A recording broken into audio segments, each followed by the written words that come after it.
Hey guys, welcome out to Revolution this evening. We're going to do part 3 of responding to Nick Sayers regarding Revelation 16:5. So we're about 24 minutes into TurretinFan's second video on this. And so we're going to continue going through this. And so I'll just make sure all the things are running.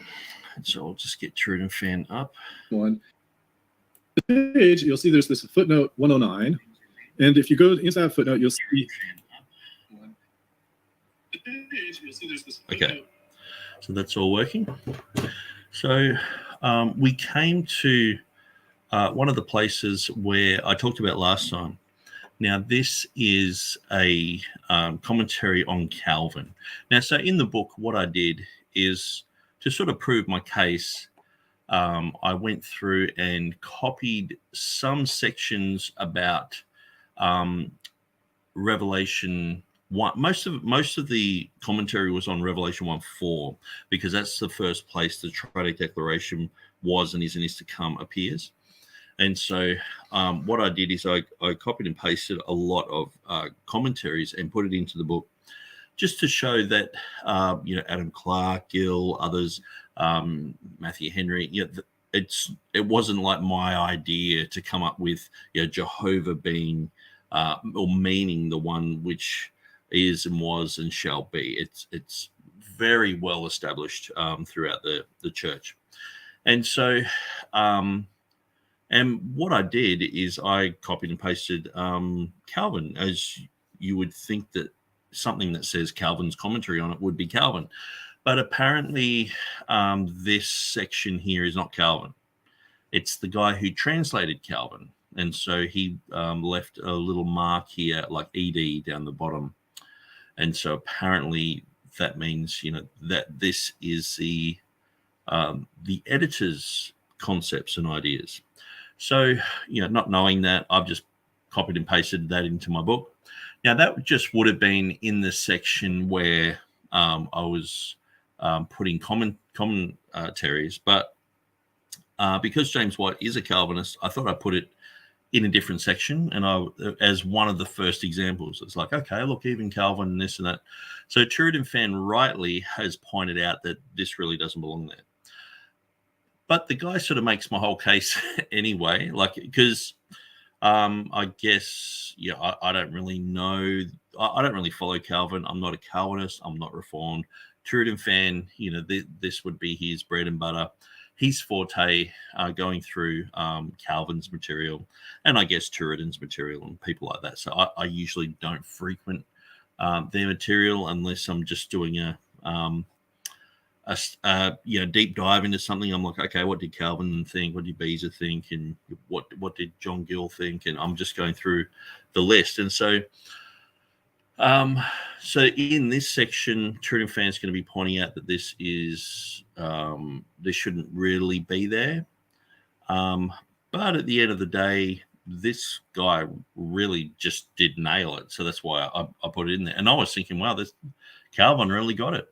And thinking that Theodore Beza got it from Calvin, I guess, that would then again, Beza really did say all this stuff anyway. And I'm pretty sure if I went through Calvin's commentary and just grabbed a bit from here and a bit from there, I'm sure that I would come to very similar conclusions. Most of the people of the Reformation era were Jehovists. It means they believed that the name of God was Jehovah. Most of them understood that the name Jehovah come from Hava. And most of them understood this little section here, which has, I'll just enlarge it, Ha'on Kaho'en Kaho'ekomenos, who is and was and is to come. And, knowing that this is like the name of God. So that seems to be something that's dropped off this generation. Most people don't know it. And because of the name Yahweh, it brings more confusion. People are like, oh, what's the name of Yahweh? And not understanding the links to I am, the links to Hava, the links to Haya, and also the one which was and is to come, the was and is and shall be, those links are almost completely gone from this generation. And when I studied through all this, I was pioneering the work because I hadn't heard this. And so I had to double, triple, quadruple check everything. So anyway, let's let Turretin continue, and hopefully we can get through this video tonight. Partway down. And so just to let you know, Turretin did I think it was another video today. I think it was today. So, and he's on the second chapter already, which is great. And I actually really appreciate anyone going through my work, because Jeff Riddle was going to go through my work, but he, in the intro, I thanked the guy from KJV today website, but realistically, this concept of mine is probably only mentioned in about 0.01% of his article, in a sense of the whole nomina sacra thing. But that's what triggered my mind. And I thought, a nomina sacra? I thought, gee, that sounds really weird. But I looked into it anyway, and then it just expanded and expanded. And then I ended up going, this is it, you know. And so saying it, I guess it's like saying, you know, you're walking down the street and you saw a stop sign, and then you know the next thing you know, you thought, oh, stop, and that triggered another thought, and then you wrote a book, and so that's sort of what I was saying. And Jeff Riddle took it like I got my ideas from KJV today. Now KJV today put a lot of material and information onto his website, and some of it I'll put into my book as well. But the concept of a nomina sacra, that just simply wasn't part of it at the KJV Today website. So so I was a little bit disappointed when Jeff Riddle was like, okay, I'm going to critique Nick Sayers' material, and then he saw this thing KJV Today and just went, oh, I'll go to his article, went through his article, and then just dropped it. And I was like, oh man, because I was really hoping for some good critique, and he probably would have picked up on this Calvin thing as well, because he's Reformed. So he would have gone through and said, okay, you know, because anyone involved in Reformation teaching, you know, catechisms and things like that, and Reformed theology, they're swimming in this stuff every day, and so he would have picked it up. So I just thought I'd mention that. This word consequently, I'm not sure you can see it easily, but it's right here, consequently, and that's where the quotation begins. Oh, hi, Dan. Good to see you back. Hey, good to be back. Sorry. Anyways, yeah, glad to be here. So we're at page 31 of Nick's book, and we're dealing with a quotation that he attributes to John Calvin, in which he did get from a commentary on Genesis by John Calvin. But unfortunately, the quotation begins, consequently, it is to be traced to a Hebrew etymology, and that's verbatim being quoted from here. So I have no problem with the fact that he is quoting from Calvin, except that this is from the footnote. As you can see at the very bottom of the footnote, it's signed editor, ED period. It's not Calvin, it's the editor of Calvin. And you might think that it's not the editor of Calvin for the whole thing, because this is a new paragraph, but I promise you it is the editor, not Calvin. And also, one of the ways you can tell that it is because this name, the work of Hengstenberg is the author of the book called Dissertations, on which this is drawn. And let's see if I can make this shareable. How would I do that? I know there's a way to do it here. Let's see. Oh, not that way. Here we go. So if you come to this book, this is the Dissertations by, you'll see that the key portion, the most interesting thing that he attributes to Calvin, and he then... So one thing I'll just point out here, TurretinFan, in the last video was, well, it might have been the video before actually, he was saying that Jehovah is not related to Hava. Where here, he's just gone to a book that was quoted in Calvin's commentary, and it says, now we resume our inquiry. Let it be settled that Jehovah is the future of the verb Hava. So it's exactly Hava. to be. So that's what I said. That's what I said, and he was sort of like, "No, I don't agree with that. I'm not, you know." And I think I went right out of my way to prove my point with haya and hover there. And so, but that's the thing. Once you start going into commentaries and you start looking at this stuff, it's just bog standard information. It's not like I've come up with something strange. So, yeah, the future of the verb to be. And so it is not finished. It is always being, again, done to an infinite period. You shall be. So that's I think this, like listening to the video TurretinFan did today, I know I do long-winded videos, 3-4 hours sometimes, and all the rest of it. And I don't expect TurretinFan to keep up with what I'm doing, but hopefully, after a while, he'll start going through my videos and making some points and going, okay, well, Nick made a point here and a point there. And I think this is just one of those points where it's like, oh, okay, Nick really did prove that. And, he's just randomly showing a book here and it's like exactly what I was saying. So that night when I was going through and looking for things, this is the sort of thing I was looking for. And that's the sort of thing that I just constantly kept seeing. And so that's why I put that information in the book there. It repeats at page 32 is this portion that says, let it be settled that the tetragrammaton is the future of the verb to be. It must be also admitted to mean he who is to be forever. And the future has very often the meaning of continuance. For what continues, says Ewald's smaller grammar, section 264 is not finished, is always being, again, done to an indefinite period, and so forth. So let me just briefly remove that from here and let's see. Come back to, let's see. Sorry, come back to sharing the commentary by Monsieur Calvin. So you can see this is that same who is to be forever. This is paraphrased or quoted from these dissertations. If you had looked at the page numbers on the previous screen, you would have seen it's within this range. But yeah, so ultimately, my point is this. This is derived from Hengstenberg, who's a 19th century scholar. Hengstenberg, by the way, insists that the pronunciation of the name should be Yahweh, not Jehovah.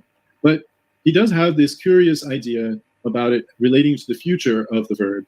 Now, to the extent, I understand that for Nick's purposes... I'm just going to rewind that a little bit. Did he say he believes it's Yahweh, not Jehovah?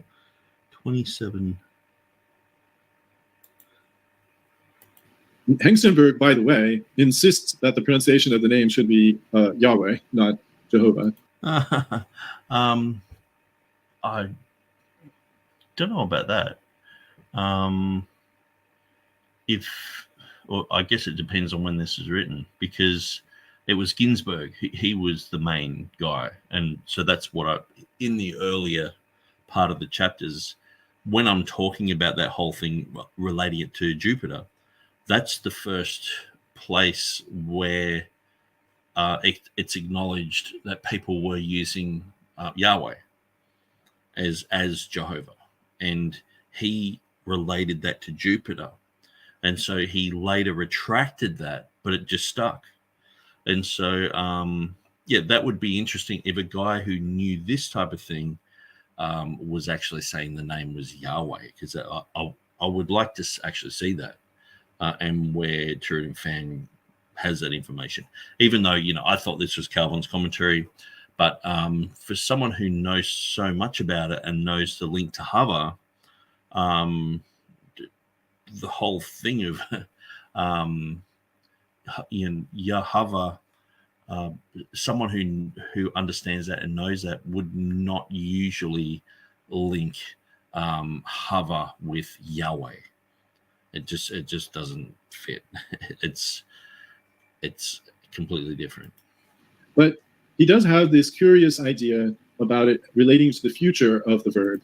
Now, to the extent I understand that for Nick's purposes, it's important that this be understood as being the future form of this verb, which I guess is fine. Just make sure to cite Hengstenberg, or the editor of Calvin's Institutes, for that principle, not Calvin, because it's not something that Calvin said. Because it's just, that's one of the dangers on these commentaries is I don't know about all of the notes, but a very large amount of the notes are the editor. And you kind of see that on the screen in all these little ED that comes afterwards. Those are the editor notes. I think that the quotations with Latin are basically providing Calvin's original Latin, I believe, in the places where it's been translated. This is a translation to English on top of being edited. Now, in some cases, they have these things like Dathe. I don't know who Dathe is, if that's one of the editors or somebody else. But yeah, these generally speaking, these footnotes are not Calvin himself. So it's just kind of one of these landmines to be avoided in that particular point. He says Dr. Bullinger gives the definition of the word Jehovah in the Companion Bible, saying the triadic declaration is from Jehovah's etymology. And there that is, he says, Jehovah means the eternal, the immutable one, he who was and is to come. So when we read, I am Jehovah, that is my name. Here, sorry for the sirens in the background. I'm Jehovah, that's my name. We're reading, I am the eternal one, the immutable one, he who was and is to come. That is who I am. And then he continues, I think this is part of the quotation. He says, Exodus, this is Bullinger then, who says this, Exodus 6:3 is also helpful in establishing how name is used as a figure of speech to enhance the truth of who God is. That verse says, I appeared to Abraham, to Isaac, to Jacob as God Almighty, but by my name, Jehovah, I did not make myself known to them. In other words, God had appeared to Abraham, Isaac, and Jacob, but not as the eternal, immutable one, but as God Almighty. But when God appeared to Moses, he made himself known as who he is, his very essence, i.e. eternal. So that's the end of that. That's the end of that section. As far as the thesis of the book goes, I mean, you notice that he's made reference now to what he calls a triadic declaration, which is this statement of God as being the one who is and was and is to come. And clearly, one of Nick's theses is that Revelation 16:5 is another example of a triadic declaration. The usual first objection that he gets is that Revelation 16:5 does not have erchomai, which would be is to come. Instead, it has Hosios, the Holy One, or in Beza's, it has what is it? I've already forgotten. That's terrible. But he has a verb that means shall be. I can't remember at the top of my head. Oh well, we'll come back. Interestingly, Dan, I noticed something as I was going through this, which is in the Blue Letter Bible, what's listed as the Textus Receptus for Revelation 16:5 actually doesn't have the reading that corresponds to the King James Version. It uses a different edition of the Textus Receptus, apparently. So it actually has the Holy One, Hosios, rather than Asomenos would be the form of to be. So that's where we kind of are with that. That particular issue, the issue of the name Jehovah. It's a big deal to Jehovah's Witnesses, evidently, and Nick is not a Jehovah's Witness. He doesn't support them. And but what's amazing, if you talk to a Jehovah's Witness, they say that it's the it's the name Jehovah, but they actually say the true name of God is Yahweh, and so it's quite strange. I've had debates, one guy for an hour and a half just on the name of Jehovah. And I was going through all the stuff of my book, Theophoric Names, all the rest of it, and he just got psychotically mad with me on the phone. And I know with Jehovah's Witnesses, whenever I'm talking to them, one of their main things that they're taught as a young convert is that if anyone ever gets really aggro at you, it's a sign that what they have is not the truth. So whenever you're talking to a Jehovah's Witness, if you get angry at them or mad at them or anything like that, you've lost them already. So what I would usually do is just I would be stern, but I would be like, no, that's not true, and I'd just be very calm all the way through, because I just know that as soon as I go nah or mock them or whatever, you've lost. And so I would keep going through right to the end with this guy, and for each point, the Theophoric Names, and going through, the Triadic Declaration, and going through how it was translated from the Old Testament to the New Testament, the link to Hava, and all that. And in the end, he just absolutely lost it at me. and so which, according to his own rules, he lost that. But it's not so much, oh, you've lost, but he just wouldn't budge on one little bit, and most of it was just, it didn't even have really anything to do with Christian versus Jehovah's Witness. It was just linguistics, basic linguistics. Sometimes it doesn't matter what you say to people. They have a doctrine, they have a doctrinal bias, and they want to run with that. And so no amount of evidence that you show someone will help them. And so, unfortunately. So, yeah, it's interesting. And so, like with the name of Jehovah, it used to be only the Jehovah's Witnesses that I used to associate the name Jehovah with. But now, I guess I've come full circle, and I use the name of Jehovah a lot. And I'm not like, when I say it, I don't think of Jehovah's Witnesses at all. I think of God Almighty, and which is a good thing, because it is a biblical concept. In Pakistan, there's a lot of songs about Jehovah, and a lot of people talking about Jehovah in prayers, Jehovah, so you just get used to hearing that all the time, and you realize, hang on, there are people all over the world using this name. And so, it's not just all the Jehovah's Witnesses use it, and so we shouldn't use it or anything like that, which I used to sort of think. It was sort of like one of those things. It's like, oh, Jehovah, because you don't want to be associated with a cult. But in any event, I think he suggested they think that it can be pronounced a different way or something like that. That's neither here nor there from me. I would note that it was not only theophoric names of God that were used, but if you remember, Gideon's original name was a theophoric name of Baal. It was Drubael, if I recall correctly. And that's not an appropriate name. We shouldn't be using the names of false gods as part of our name if we can, we shouldn't be using their names. I'm trying to remember there's a biblical command about that, I believe. I can't remember off the top of my head. I can't recall where that is. I don't know if you remember, Dan. I'm sorry. I'm trying to track this down. So you're saying that the Hohosius is not the Greek term in the TR?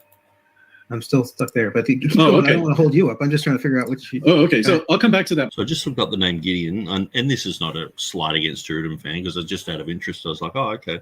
But it actually comes from the Hebrew, and it's a name which means great warrior. So it doesn't mean like a pagan god or anything like that. So I just sort of throw that in there. I'll point in just a second. So I know that there's in Joshua 23, it says, that you come not among these nations, these that remain among you, neither make mention of the name of their gods, nor cause to swear by them, neither serve them, nor bow yourselves unto them. And that's one reason why it would be ideal. It would be less than ideal to have a name like Gideon's original name as one's name, because it's going to involve mentioning the name of the false god. Of course, the name of the false god is also a Hebrew word, so it's not it's not quite as bad as some things. I've been told that sometimes the Hebrews had a practice of vowel pointing false god names with something like shame, with the vowels of shame or abomination or something like that. And that there's even some speculation that the name Molech isn't the actual name of the false god, but that it's the name of the false god with the vowels removed and replaced with the vowels for shame. So that even when they're reading about Molech, they're not quoting the actual name. It's kind of like a slur on the name of Molech by replacing the vowels with the vowels for shame, also avoiding thereby putting the name of this false god on their lips. So let's see. In terms of the TR, the Textus Receptus for Revelation 16:5. I'm trying to think where would be a good place to get it if online, since does the Trinitarian Bible Society have an online copy? It might. Oh, okay. I think I found a different version. Esamonos? Yeah, Esamonos. That's how I pronounce it. I don't know if that's right. Okay. So, yeah, that threw me off, because there's differences on the TR itself then, apparently, or something. Yes. So many TR editions have the correct.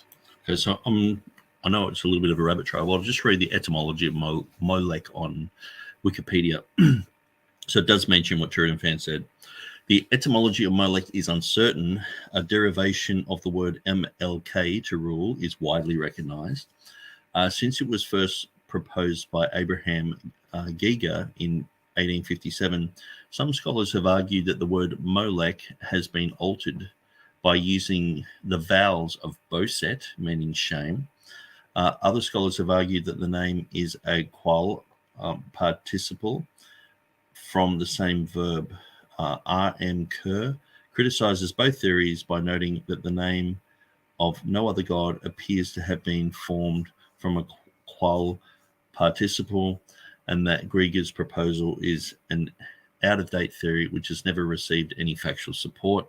Paul Mosca simply argued that the theory that a form Molech would immediately suggest to the reader or hearer the word beset rather than quodes or ohel is the product of 19th century ingenuity, not of Masoretic or pre-Masoretic tendentiousness.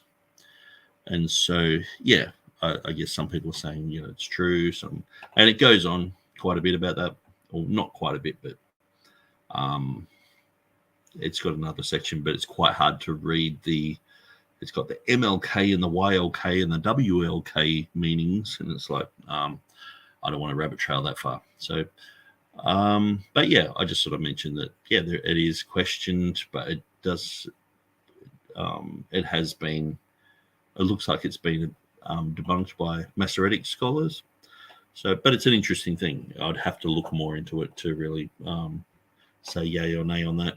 But my gut feeling just sort of goes with nay. Osias, which means the Holy One.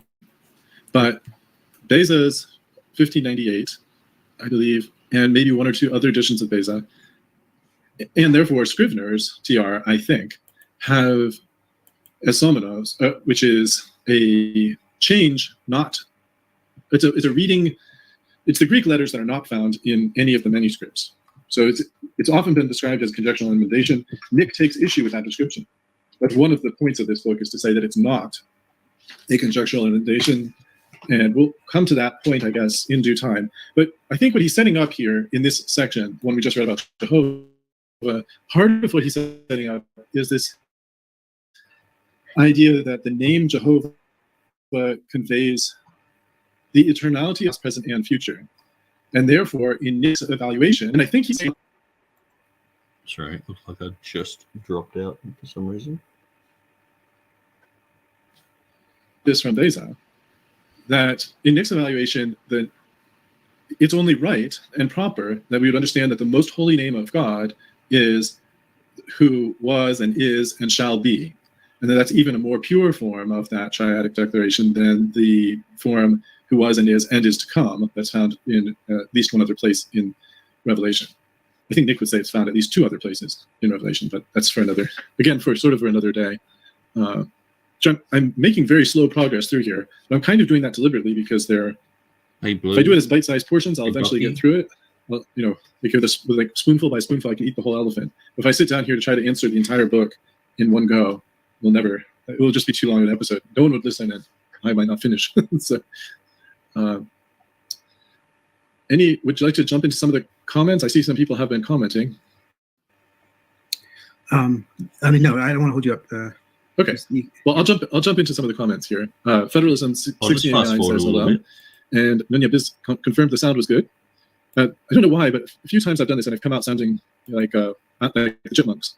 Let's see. Yes, one of them shall say, "I am the Lord's," and another shall call himself by the name of Jacob, and another shall subscribe with his hand unto the Lord and surname himself by the name of Israel. So, not 100% sure if that's talking about theophoric names, but perhaps it is. And the Lord shall be king over all the earth, and that day shall there be one Lord, and his name one. Nick says, "I think unless you heard God say it or heard it from Moses, how could we ever truly know?" Well, the argument is that the words spoken in Hebrew were indeed continue to be used in Hebrew for many generations. And although English has had a huge amount of vowel creep, so that it's hard to know how words were pronounced in English 400 years ago, much less 1,000 years ago. I was just reading today in Elements of Eloquence that, we don't know for sure how Shakespeare pronounced the vowels in his words, even though we have rhyming words. We don't know, like, for example, he seems to rhyme proof with love. I think it's proof with love? I'm not sure. I may be misthinking. But it's hard to know whether he pronounced, prove. He rhymed prove with love, but it's not clear whether he meant that he pronounced prove as prov, or if he pronounced love as louv. Maybe some other third vowel sound that's neither of those two. That's English, though, and maybe the vowel pronunciation in Hebrew was more stable over a longer period of time. English isn't always the best model of stability, especially not in spelling, but also in other ways. None Your Business says, yes, starts them, ya ends them. That's a good rule of thumb. Although Netanyahu, it ends in Yahoo, not just ya. See, also, Nunya is not named for ya, but it just happened to have that name. I don't think it's named for that anyway. Some more discussion of the same thing there. It says, but name to Hebrew can mean authority. That's true. He says God doesn't care about pronunciation. I suppose, as long as it's not intentionally disrespectful, I suppose pronunciation is not the key thing. At least I hope it's not, for my sake, because I pronounce things badly. Says, if we've forgotten your name or prayed to a strange God. So presumably the name of God was not forgotten, but who knows for sure if it was. Nothing is too hard for God. If he wanted everyone to know without a doubt, he could. So one of Nick's arguments is that the Masoretic vowel pointing is correct, and that it should be Jehovah or something close to that, Yahovah, the J just becoming hard. So this is one of the things. It's such an easy position to have a Textus Receptus Masoretic text, King James position. When you jump into the critical text camp or even the majority text camp, you're all over the place. And so in the video that he did today, which I guess is his fourth video, he was basically, the whole video is on textual criticism, showing how the majority text and the critical text mutilate these verses where it has was and is to come, is and was and is to come, wast and is and wast and art and shall be, and how sometimes these endings are missing, sometimes it's words are added because they couldn't figure out what it was, and when you go through this, I mean, to me, this is the holiest name of God. And when you've got people just chopping and changing Bibles like they do in the majority text, and it's quite amazing, like, because I'm sort of going through a few things at once. I've got lots of things on my calendar, I guess, at the moment, and I listen to things and study things, and sometimes these are things that I'm studying for years and years and years, and other things, they just sort of pop up when you study them. And so, like this Revelation 16:5, something that I study for years, and it's always good to hear people critiquing it. But what I have noticed over the last couple of weeks, the majority text position is basically completely anti pre-trib rapture. The majority text. So this is Alan Kirshner. He's a majority text guy. So he's about to be interviewed by Dwayne Green. And so I said to Dwayne Green, maybe we could set up a debate, me and Alan Kirshner. And he was sort of like, yeah, I know Dwayne, I enjoy his material. I don't agree with, some of the stuff that gets said. But at the end of the day, he does offer an interesting experience on his channel. I disagree with the majority text position, but sometimes we're on the same page. We're both fighting against a critical text omission or something like that. But at the end of the day, what I've realized is Revelation chapter 5, verses 9 and 10. If I was to look at Donnie's position, if I read an NIV, it would agree with what Donnie's saying completely. If I go to Revelation chapter 11 and say that's a millennium, if I read the critical text, NIV, or majority text, it agrees with Donnie's position 100%. And what I'm realizing, this whole concept of apostasia, because, Donnie did a whole another program today. And what I find is Donnie's usually just sort of on on the bandwagon of, saying his stuff over and over and over and over, deals with my stuff for like, 3 or 4 minutes, and then, jumps into his stuff again over and over, which I already know and I've heard and have looked at. And it's like, okay, well, I can understand that, but I don't agree with it. And that's fine, but and so I guess, it's not really something that I would go through and debunk. I would just, because there's only a tiny little bit that deals with me. But modern Bibles at 2 Thessalonians chapter 2, verse 3 have apostasia. So Donnie is basically saying all you have to do is look at the English word apostasia, or look at the English word apostasy. It's related to apostasia. See, sort of thing. It's like that's just not how it works. Sometimes there can be links, and of course, everything that's linked back to Greek and Hebrew, or Greek and Latin and Teutonic, German, French etymology. So sometimes there can be links there. I linked the Easter to the Auferstehung, the Oster link, the resurrection, and all that. And so you can go through and you can look at things like that, but it doesn't mean each step of the way. It just, or the end product means every step of the way. And so, or if something sounds like a word in another language, you can't just say that that's exactly what it means. And so in Greek, by the looks of it, and what I'll deal with this later, because what I'll do is I'll go through this video and I might deal with this latest thing that I just put up on Facebook. I think it was last night or this morning, where I was talking about the Assumption of Mary. So I'm going through Alan Kirshner's material, and he doesn't really mention what the Assumption of Mary is. He just says, well, this is outside of the Koine period. And what I've realized is the Koine period, it's like all of a sudden everything just changed. Yeah, it's like in English, the great vowel shift. It happened on this year, I know the French invaded and stuff like that, but when you've got Greek-speaking people, especially people like Chrysostom, I mean, he's reading the Bible. It's not like these guys are speaking Swahili all of a sudden, or Chinese, or that they're reading the Bible. They're speaking Greek. Yes, it might be different. It might be different to the early ancient Greek, and the 5 dialects and the Doric and things like that, the Attic and Koine Greek. The morphology and syntax of Koine Greek has remained intact, and the definitions have remained intact up until this day.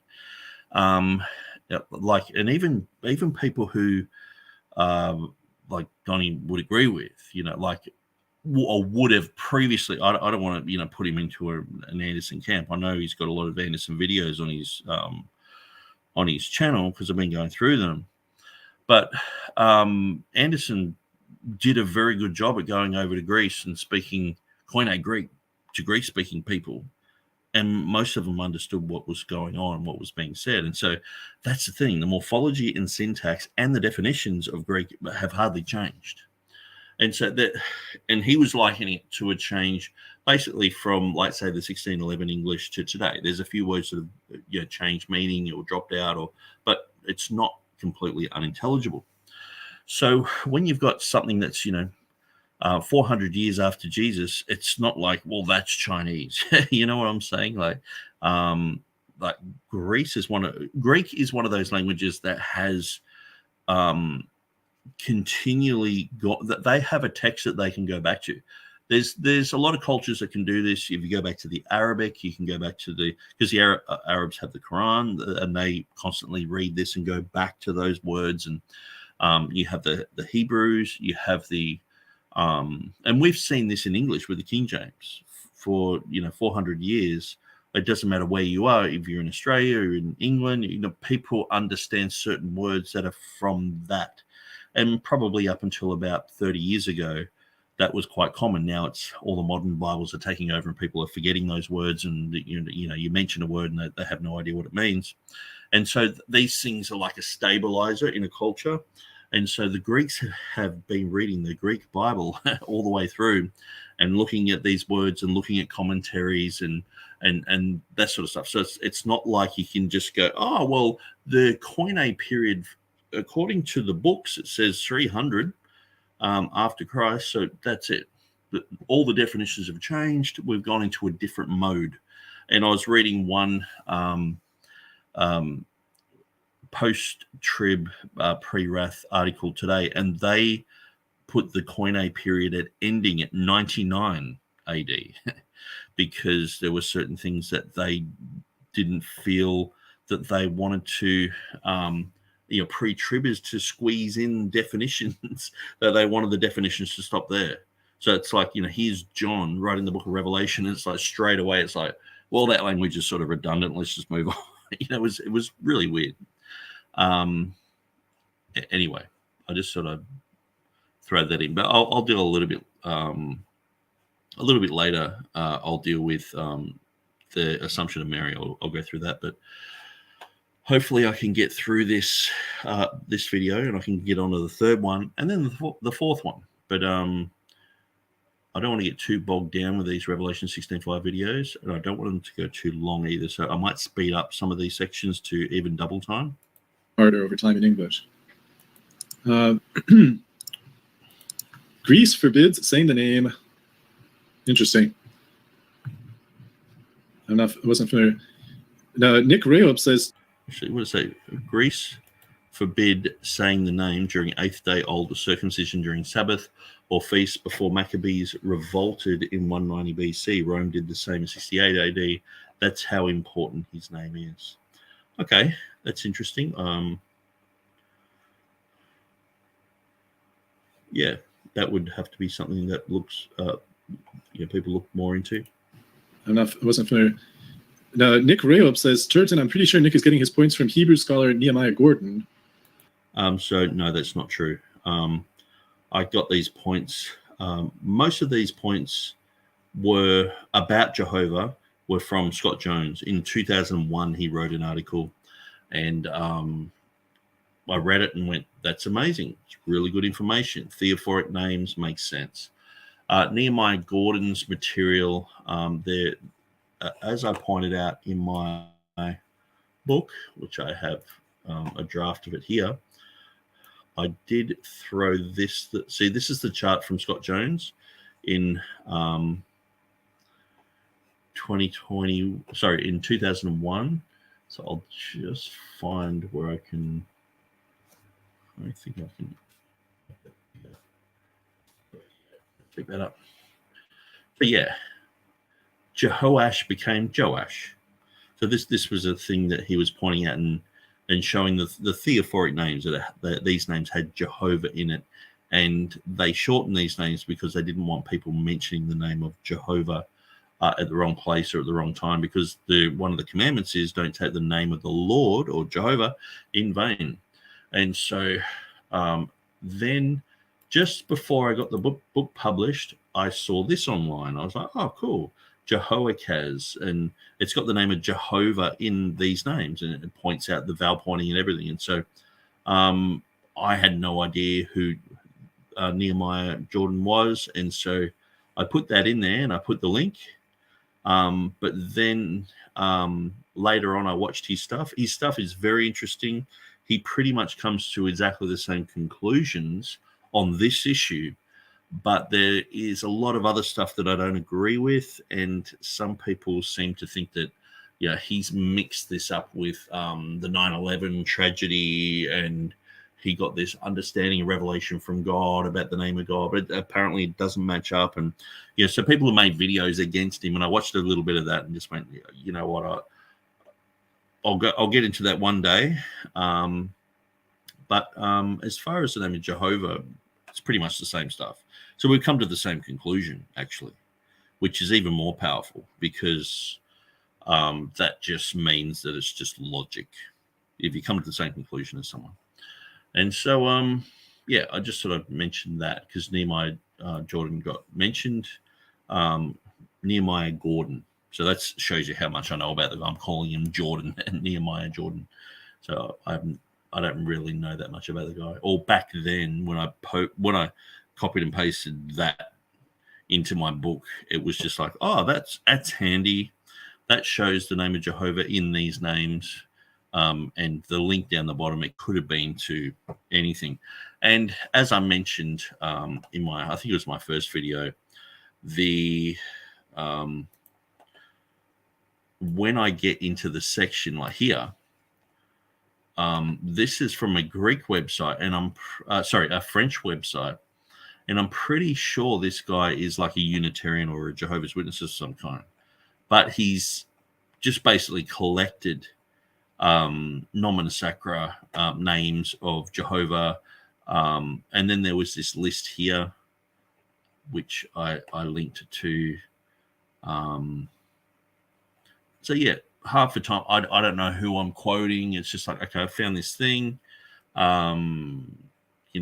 This makes a lot of sense to me. I've read through it, or I've figured something out, but then I find a visual representation online, and I'm like, that's really good. And so I'm learning about it, and then I just say, well, this is from here. And so so that's what I did with Nehemiah Gordon. So these are the what would be labeled the Tetragrammaton, and links to where you can find that. So, and as I mentioned, the Tetragrammaton was written on a French site. Excuse the French. And so you can go to this website, which I don't think is actually even up anymore. Oh, there it is. But it's all in French.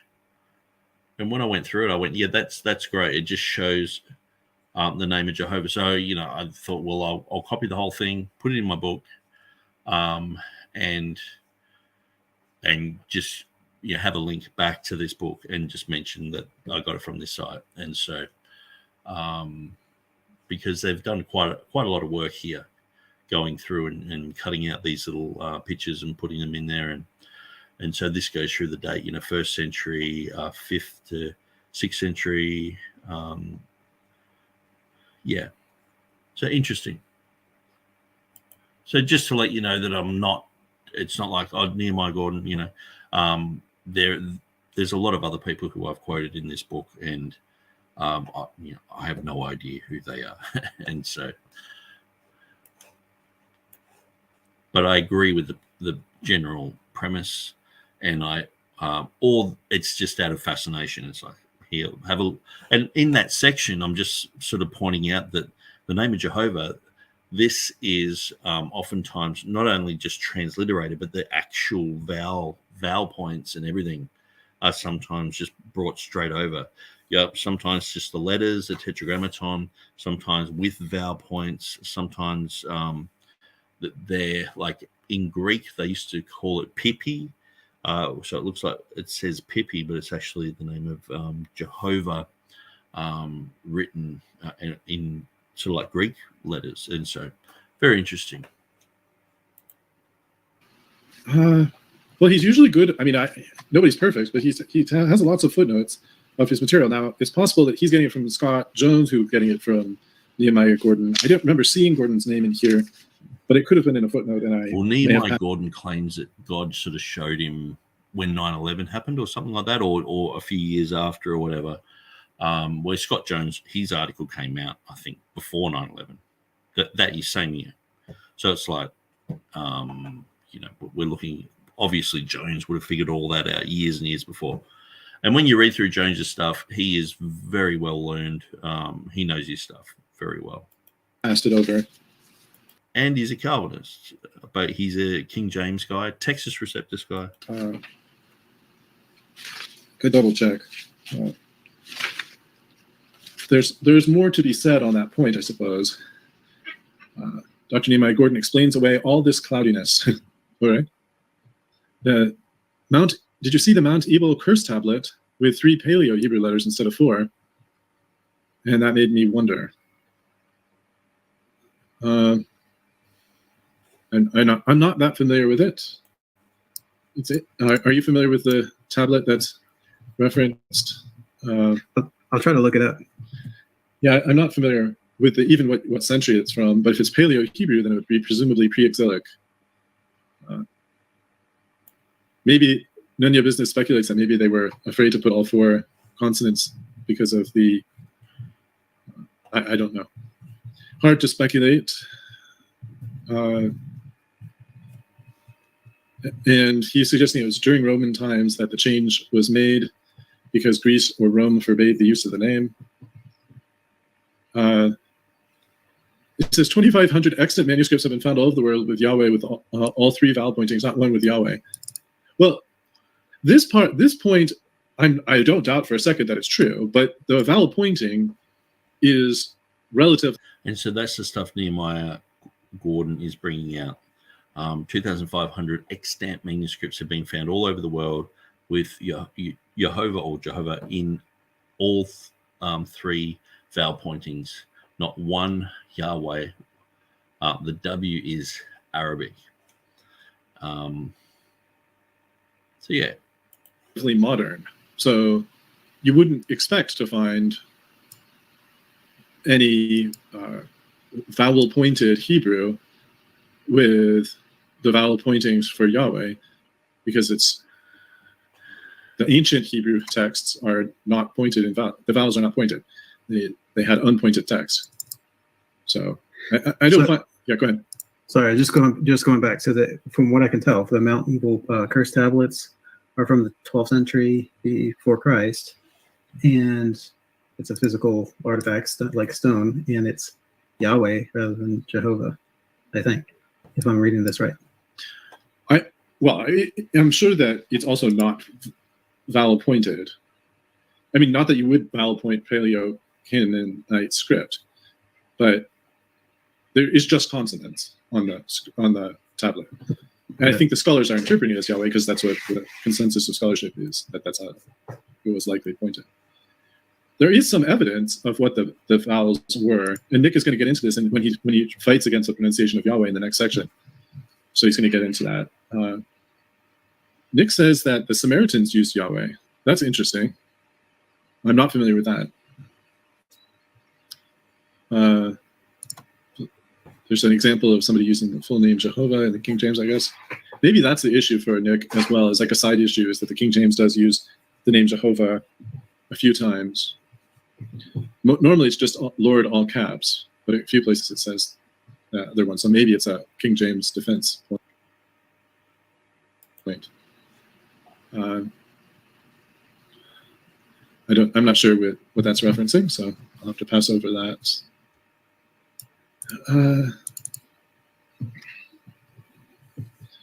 Someone else says they say Abba Father. Yeah, it's okay to, the New Testament doesn't use the Tetragrammaton, a transliteration of the Tetragrammaton, so it's not, yeah. Don't make any mention of the names of other gods. Grammaton, a transliteration of the Tetragrammaton, so.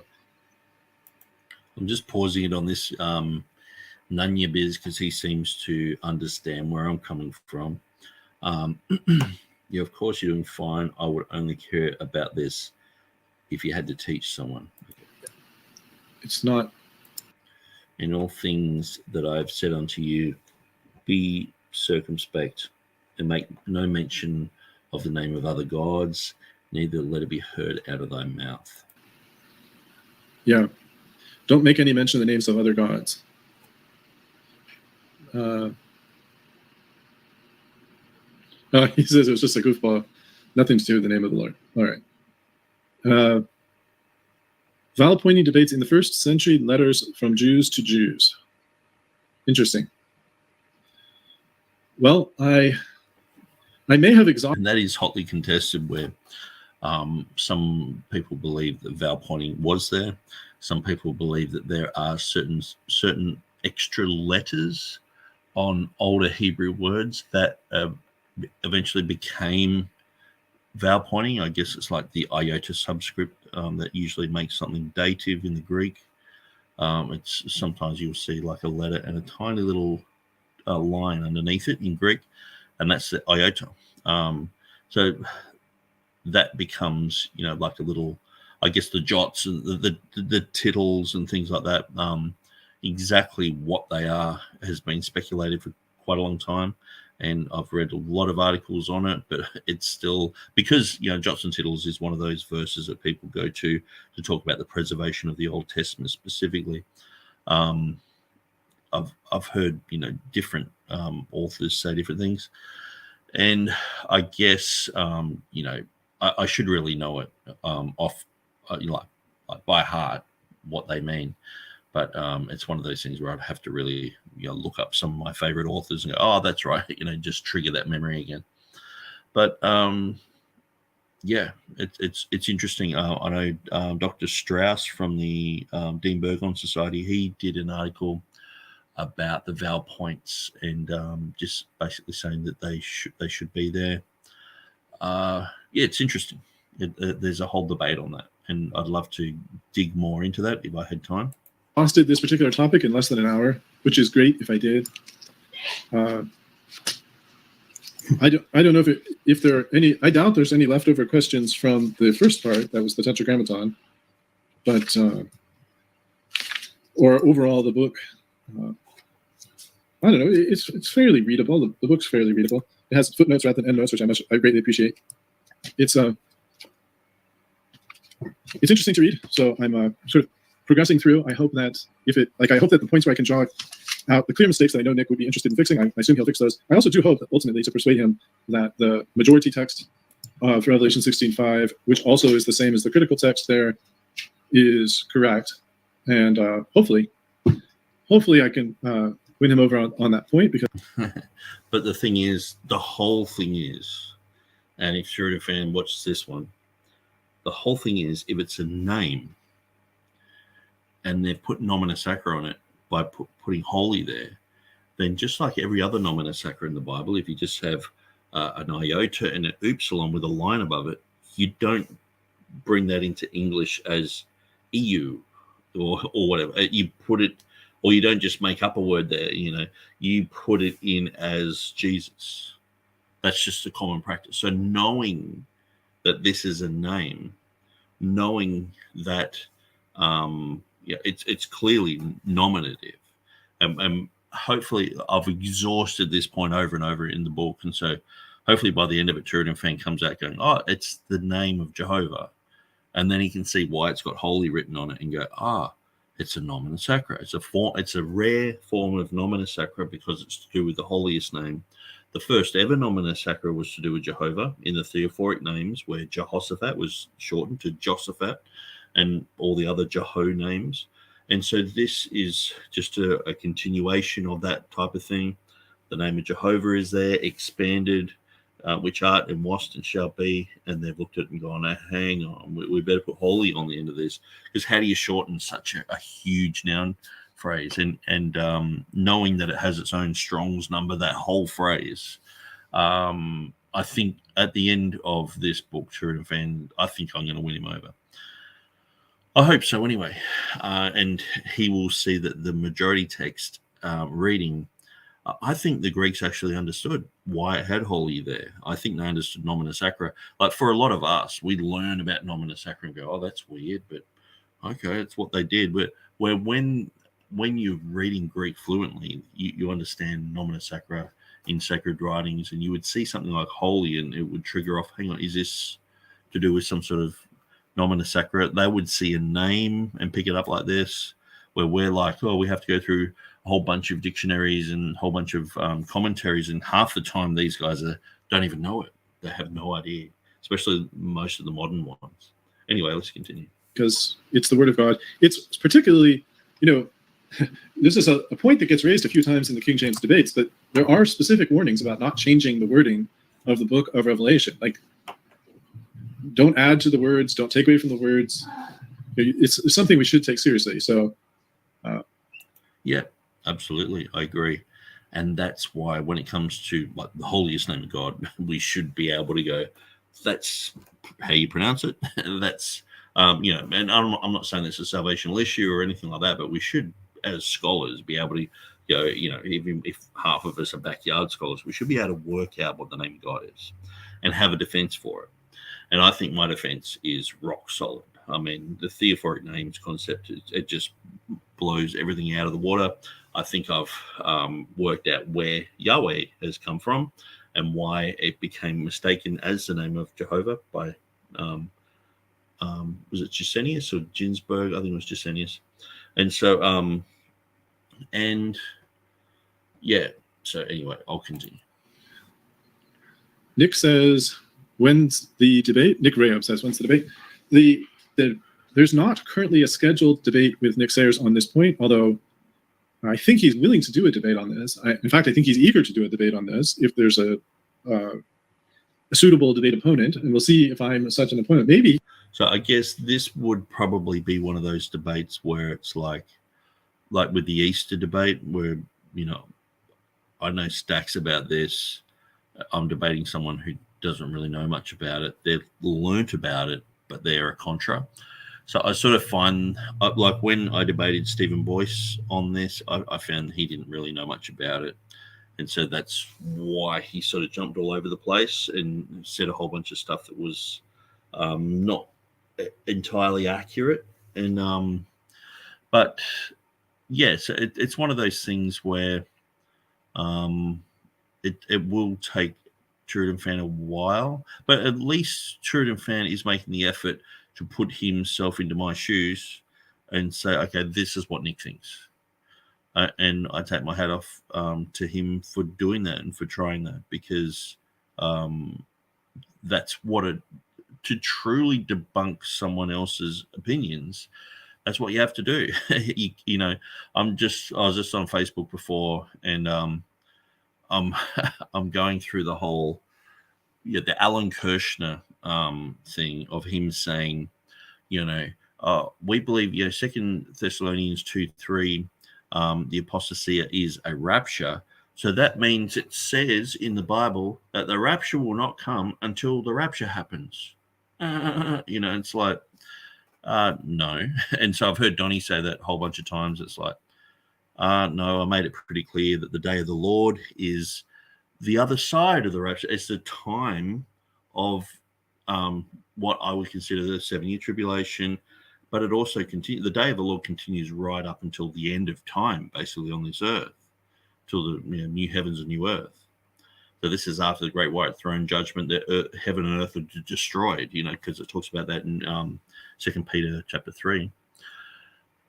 And the day of the Lord, is a concept, Old Testament concept. And so, I've studied that quite in depth with Joel and, the day of the Lord, being, the second coming of Christ.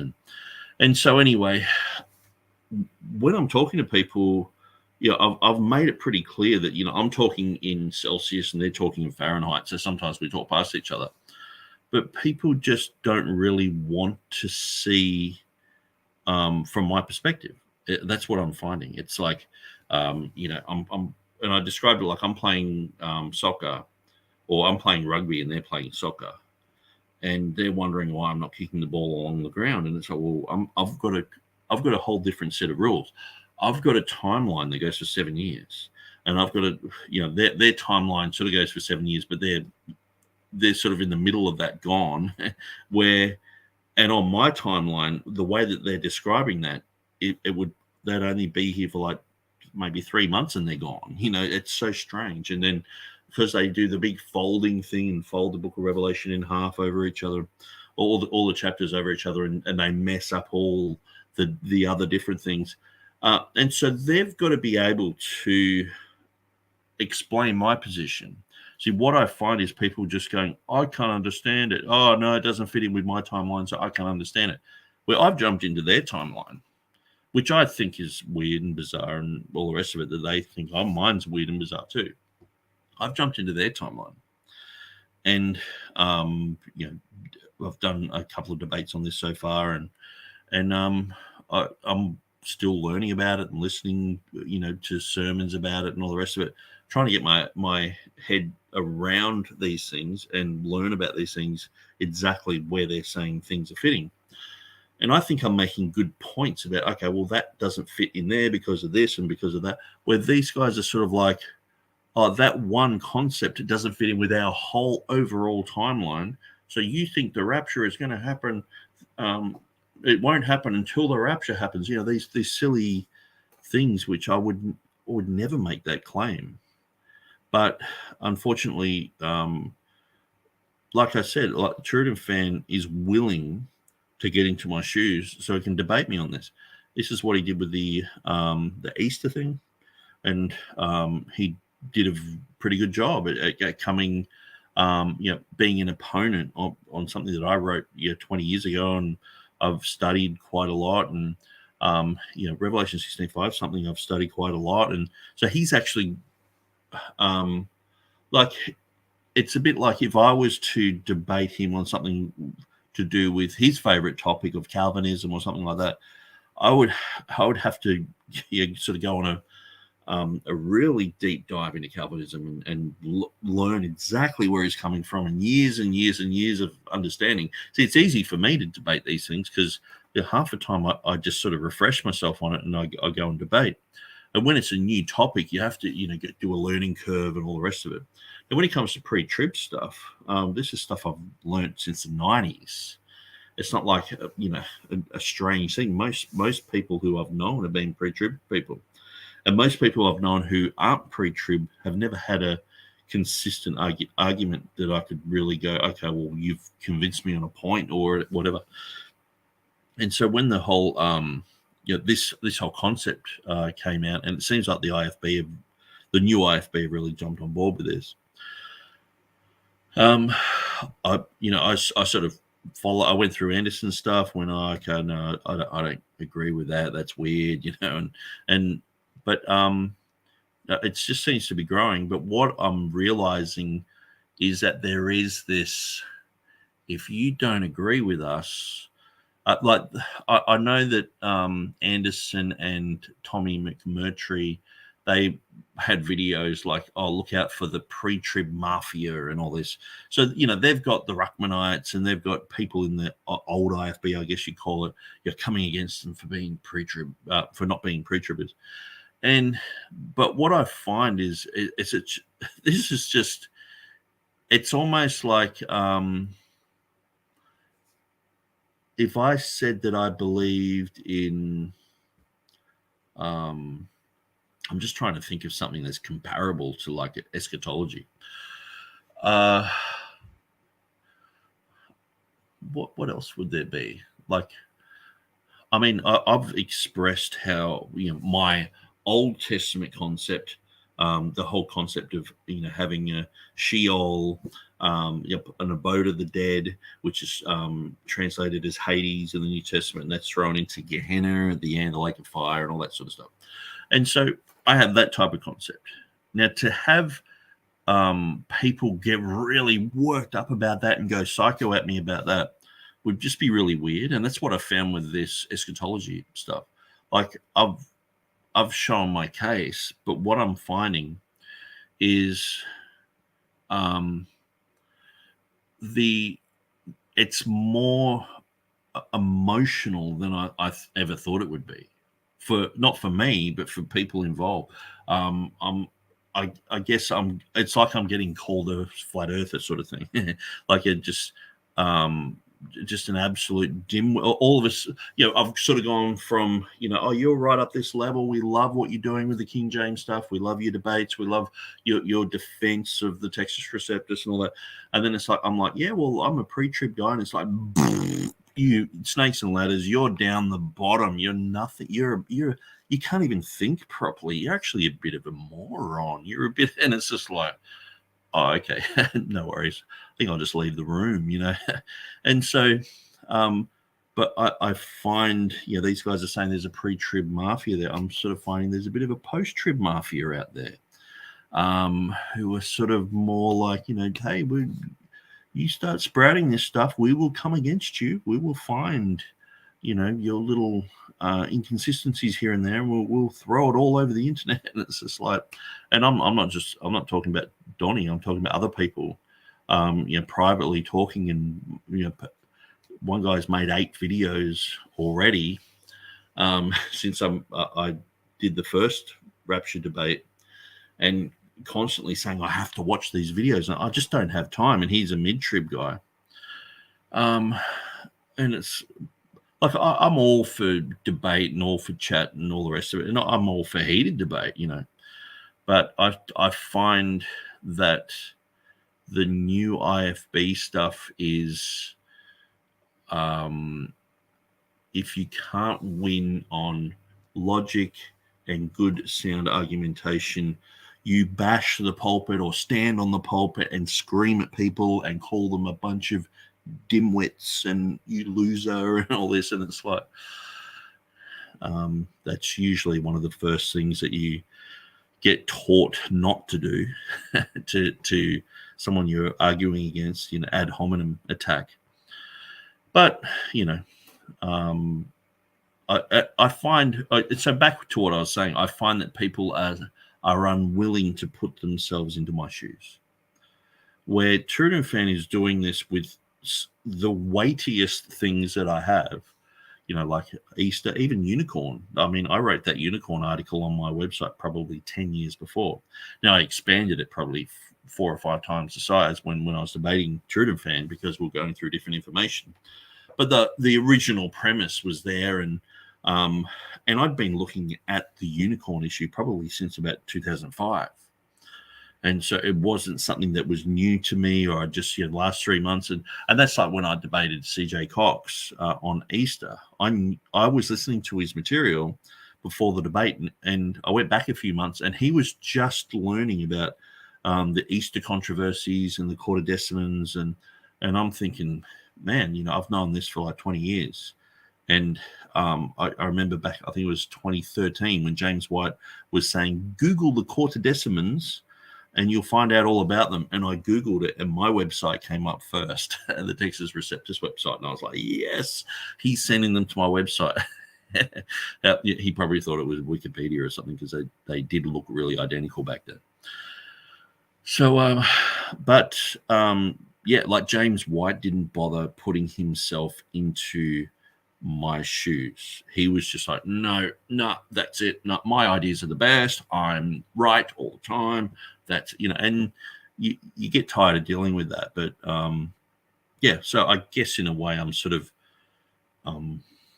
patting TurretinFan on the back for doing a good job. And I'm sort of slapping a few other people saying, it's not the end of the world for you guys. I'm not just coming against you to destroy you, but I'm sort of coming against you to say you need to be a little bit more mature in some of the things that are being said. And hopefully, that will happen, and we can move on. So let's continue. Maybe I'll read this book, and Nick will win me over, and I'll say, he's right. I hope so. I agree with him, but I don't think I will be won over. As I'm going through so far, I'm not persuaded. I think it's easier to say the name Jehovah relates to the verb to be, and that it does convey the fact that God is the eternal now, that he is the eternality and self-existence of God are conveyed by it. But to suggest that to suggest something more than that, something that would then require a particular reading of Revelation 16:5 is going to be an uphill battle. And I can give you a sneak peek of why that is. Let me think. I think I can do it by just pulling up, let's see, Revelation 16:5 here and sharing it. Let's see, like this. So in Revelation 16:5, the King James says, O Lord, which art and wast and shalt be, which is not correct. It should be the Holy One, which is what the Greek has here, Hosias.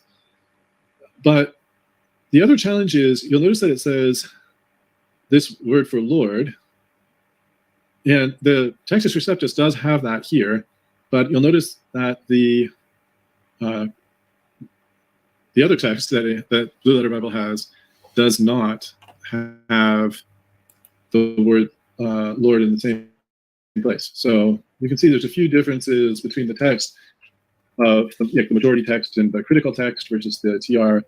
But in this case, this is just a capitalization difference. whether the righteous should be understood as a proper noun or not. But that's not really a question of what was the original text, because the original would have been the original was all capitals, not capitals and lowercase. I think it's putting capitals because it's a name. And so, but this Textus Receptus edition, I think it's like Stephanus or something. And so, I would go to a better website than that. Even if you go to Bible Hub, they actually have Scrivener, they have Beezer, and they have Stephanus. So, say Revelation 16:5 in this issue, Bible Hub. I'll go to Revelation 16:5 and I'll show you.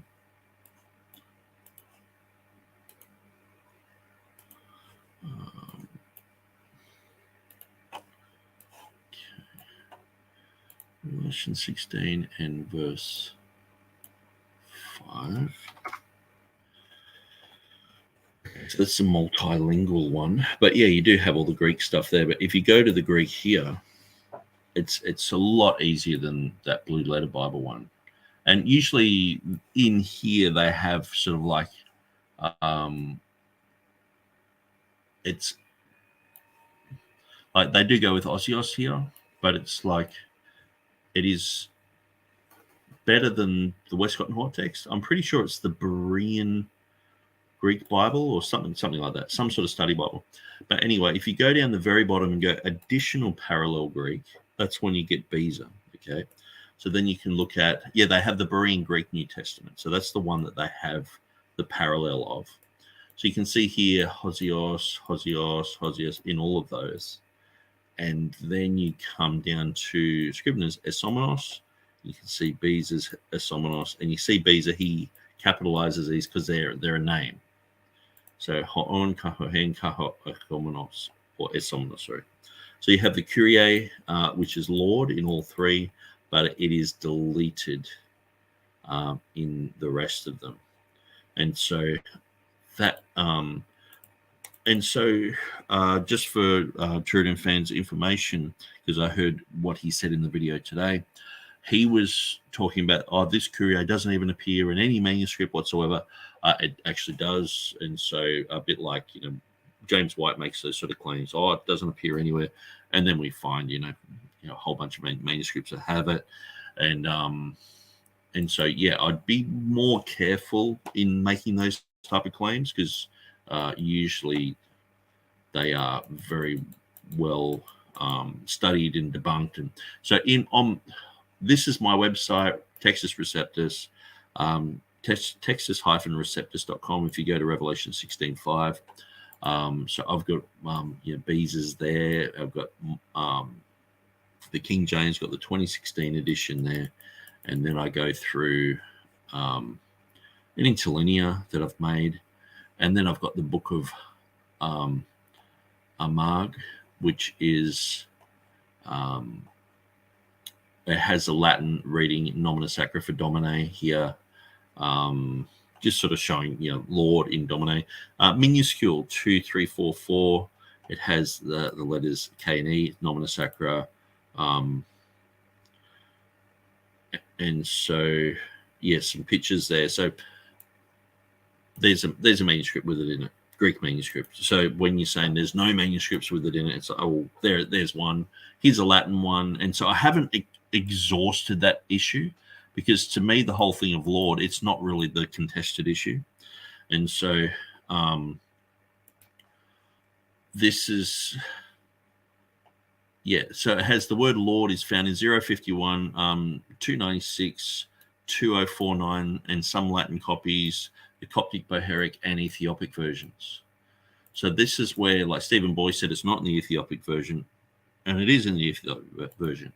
James White says the future reading shall be is not in the Ethiopic version, but it is in the Ethiopic version. So I've done videos exposing all that sort of stuff.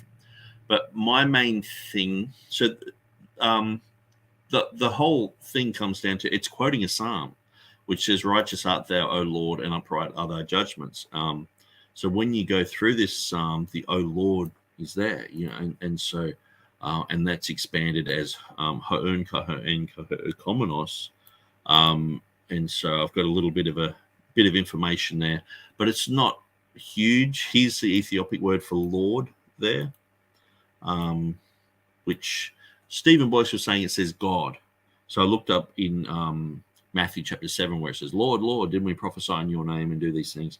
So it's exactly the same name. So I looked up in a few other places, called Jesus Lord, and it said exactly this. So I was like, it says Lord. I don't know where he got the idea that it says God. He claimed that he had talked to Knust, the leading world expert in the Ethiopic language, but he got everything he said about the Ethiopic was wrong. So it didn't really work out for him in the debate that he went to these experts.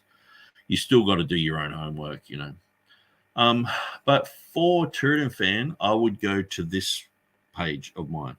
This has sort of been ongoing for like probably, I guess, nearly 15 years now, since 2008. And I've put in a lot of information. Like I'm talking about the Ethiopic here, where I've got all the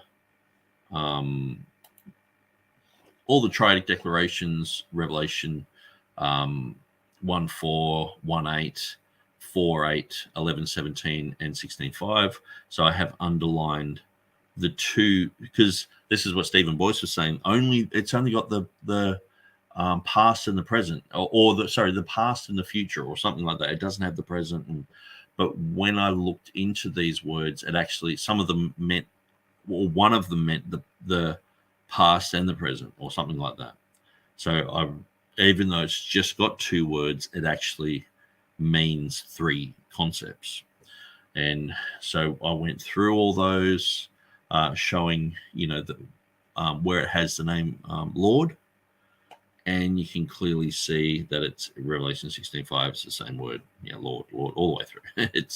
And so pretty much everything he said was wrong. And I've studied this years and years ago. Hoskia, he talks about all that. Arabic Bible, P46, Septuagint, Clement of Alexandria, and so this goes on and on and on. Then we get to Theodore Beza's concepts here, and then we get the triadic declaration concepts. I am Spanish, John Calvin, Eli Hutter. Goes for ages. So I would say to TurretinFan, go here, check this out, and that will guide you in that relative direction. Now, I've sort of gotten to the place where I put so much information on here that I'm like, I'm sort of over that topic. I'm over proving that it's right.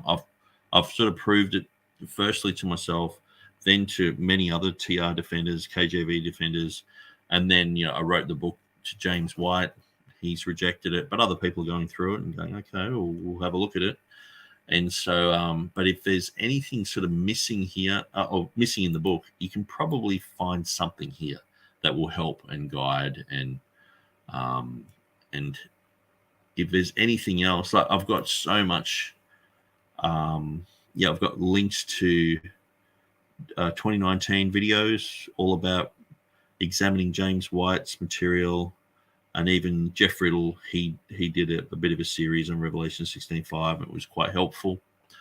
Elijah Hixson, he did some articles on that. Anyway, so I don't want to go on about that all night. So let's continue. And then there's the omission or insertion of the word Lord here. And I believe that Nick Sayer's argument hangs on this word Lord being present. I mean, the thing is, I believe in the Textus Receptus and the King James, it's present. If you follow those texts, the word Lord is present there. Whenever there's someone like an angelic being or Jesus or whatever, whenever they're saying it, they say Lord, they repeat which was and is to come, or which was and is and shall be. It's the triadic declaration is there as soon as they say Lord. And so that was pointed out by Theodore Beza. And so I just sort of expanded that idea and put charts and showed that he was right in saying that. And it's interesting because I wrote the whole thing from a pre-trib perspective. And for me, Theodore Beza had a pre-trib understanding. A pre-trib understanding of the 7 years. So I guess you can have post-trib guys having the 7 years, or even mid-trib guys having a seven-year concept. But he saw the Triadic declarations as a progression, where when you do the folding thing and you've got all the chapters all mixed up and all the concepts all mixed up on top of each other. Who knows? I go to Revelation chapter 17. I'm like, oh, where does this fit in their thing? So you have to go to a guru to figure this out, because I read through it and I can't see the similarity between any earlier chapter. But apparently it's in there. You just got to really shoehorn it in, and go to a guru, go to Kirshner or somewhere. In the text, and not just being a reference to Adonai in Hebrew, but being a reference to the Tetragrammaton in Hebrew. And then his argument would be, if I'm not mistaken about the argument he's going to try to present, he's going to say that because this word, O Lord, refers to the most holy name of God, the Tetragrammaton, that what comes after should be the expansion of that. So which art and what's and shalt be being an expansion. This argument falls apart for a number of reasons. As I said, if the Lord isn't even in the text. So, but this is the thing. When it comes to textual criticism, I mean, does TurretinFan know that it's not in the text? And the thing is, I was listening to him today talk about this Lord thing, and it's just like, well, it's not in the majority of texts. So that would come against most of the unique readings of the Nestle Alarm text. Like most of the time, the Textus Receptus has like 99.5% of the text say this. There's 5 readings of this other one, but they're going with the minority. So every 20 or 30 verses or so with those type of things in it, them going with the minority, sometimes the tables are turned and we have a TR reading, but it's like, it's in the minority. But when you know that this is quoting a psalm and it has "O Lord" in it, that's because the thing is, you've got to have strong internal evidence to back up your case. If you have weak external evidence, and the thing is, we have a huge internal evidence, because when you go down to Revelation 16:7, another angel is sort of repeating this, and he says "Lord." So I might just sort of have to prove that. Where am I? Revelation 16:5 here. Okay, so this is my website here. I'll just go to Revelation 16. Well, actually, it's on. I've written it on here, so I'll go here. I have this concept here, and I've talked about this before. So you have verse 5 says, "Thou art righteous, O Lord, which art and wast and shalt be, because thou hast judged thus." And then it says, "And I heard another out of the altar say, Even so, Lord, God Almighty, true and righteous are thy judgments." And so speaking of that psalm again. And so when we go through Psalm 119, 137 has righteous art thou art righteous, true and righteous, has O Lord Jehovah, O Lord, which art and wast and shalt be, Lord God Almighty, Kyrios or Theos or Pantocrator. And what's interesting is Pantocrator is one of those trigger words as well. See, Theodore Beza discovered that Lord is a trigger word, where I discovered that Pantocrator is a trigger word as well. It only appears when you have the Triadic declaration. So say in Revelation 1:8, actually I might even be able to look at this. And this is something that I know, but I haven't even put it down on my website or anywhere, because I'm just like, wow, I discovered that. I think I put it on Facebook and that was it. So we have here. So it's just finding all those in a row. So it's probably best to go to my printed book. We'll jump up there. Okay. Larger Hutter. He's 12 language dodecaglot. What a maniac. Yeah, so I do talk about this concept of Lord, but yeah, the Almighty in 1.8, Almighty in 4.8, the Almighty in 11.17, and then when you have this one, it goes 2 verses down, and then it has Almighty. So it's very interesting.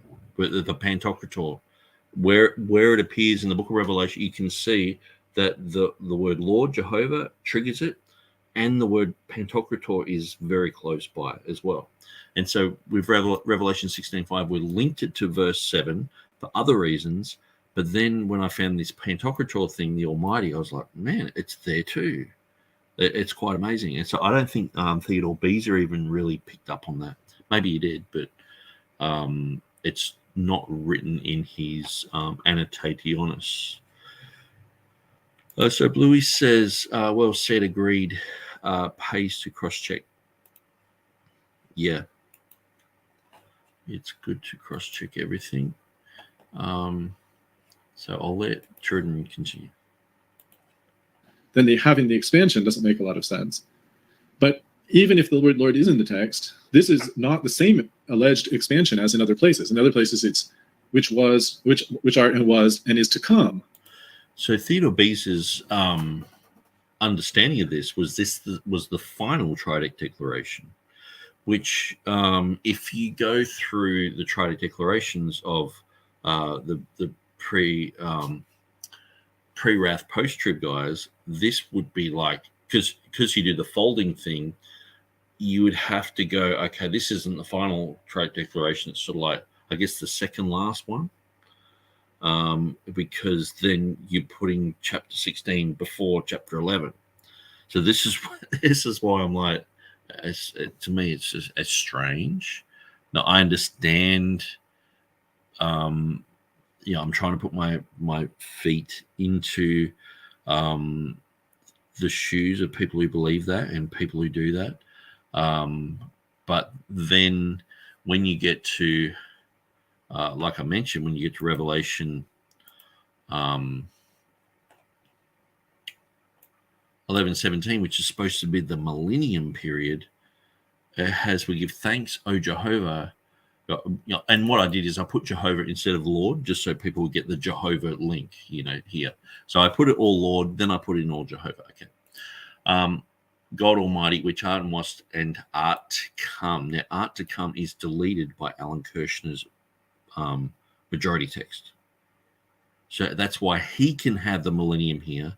King James people can't, because it has that Jesus is still to come. But then that destroys the folding over narrative. And so that's what I'm talking about. If you go through the King James, it is pre-tribulational concepts like Revelation 5, where it has us, we shall reign on the earth. We have been redeemed from every tribe and language and people and nation. We, us, and they are all changed in Alan Kirshner's majority text to you will reign and you will. It totally destroys that narrative.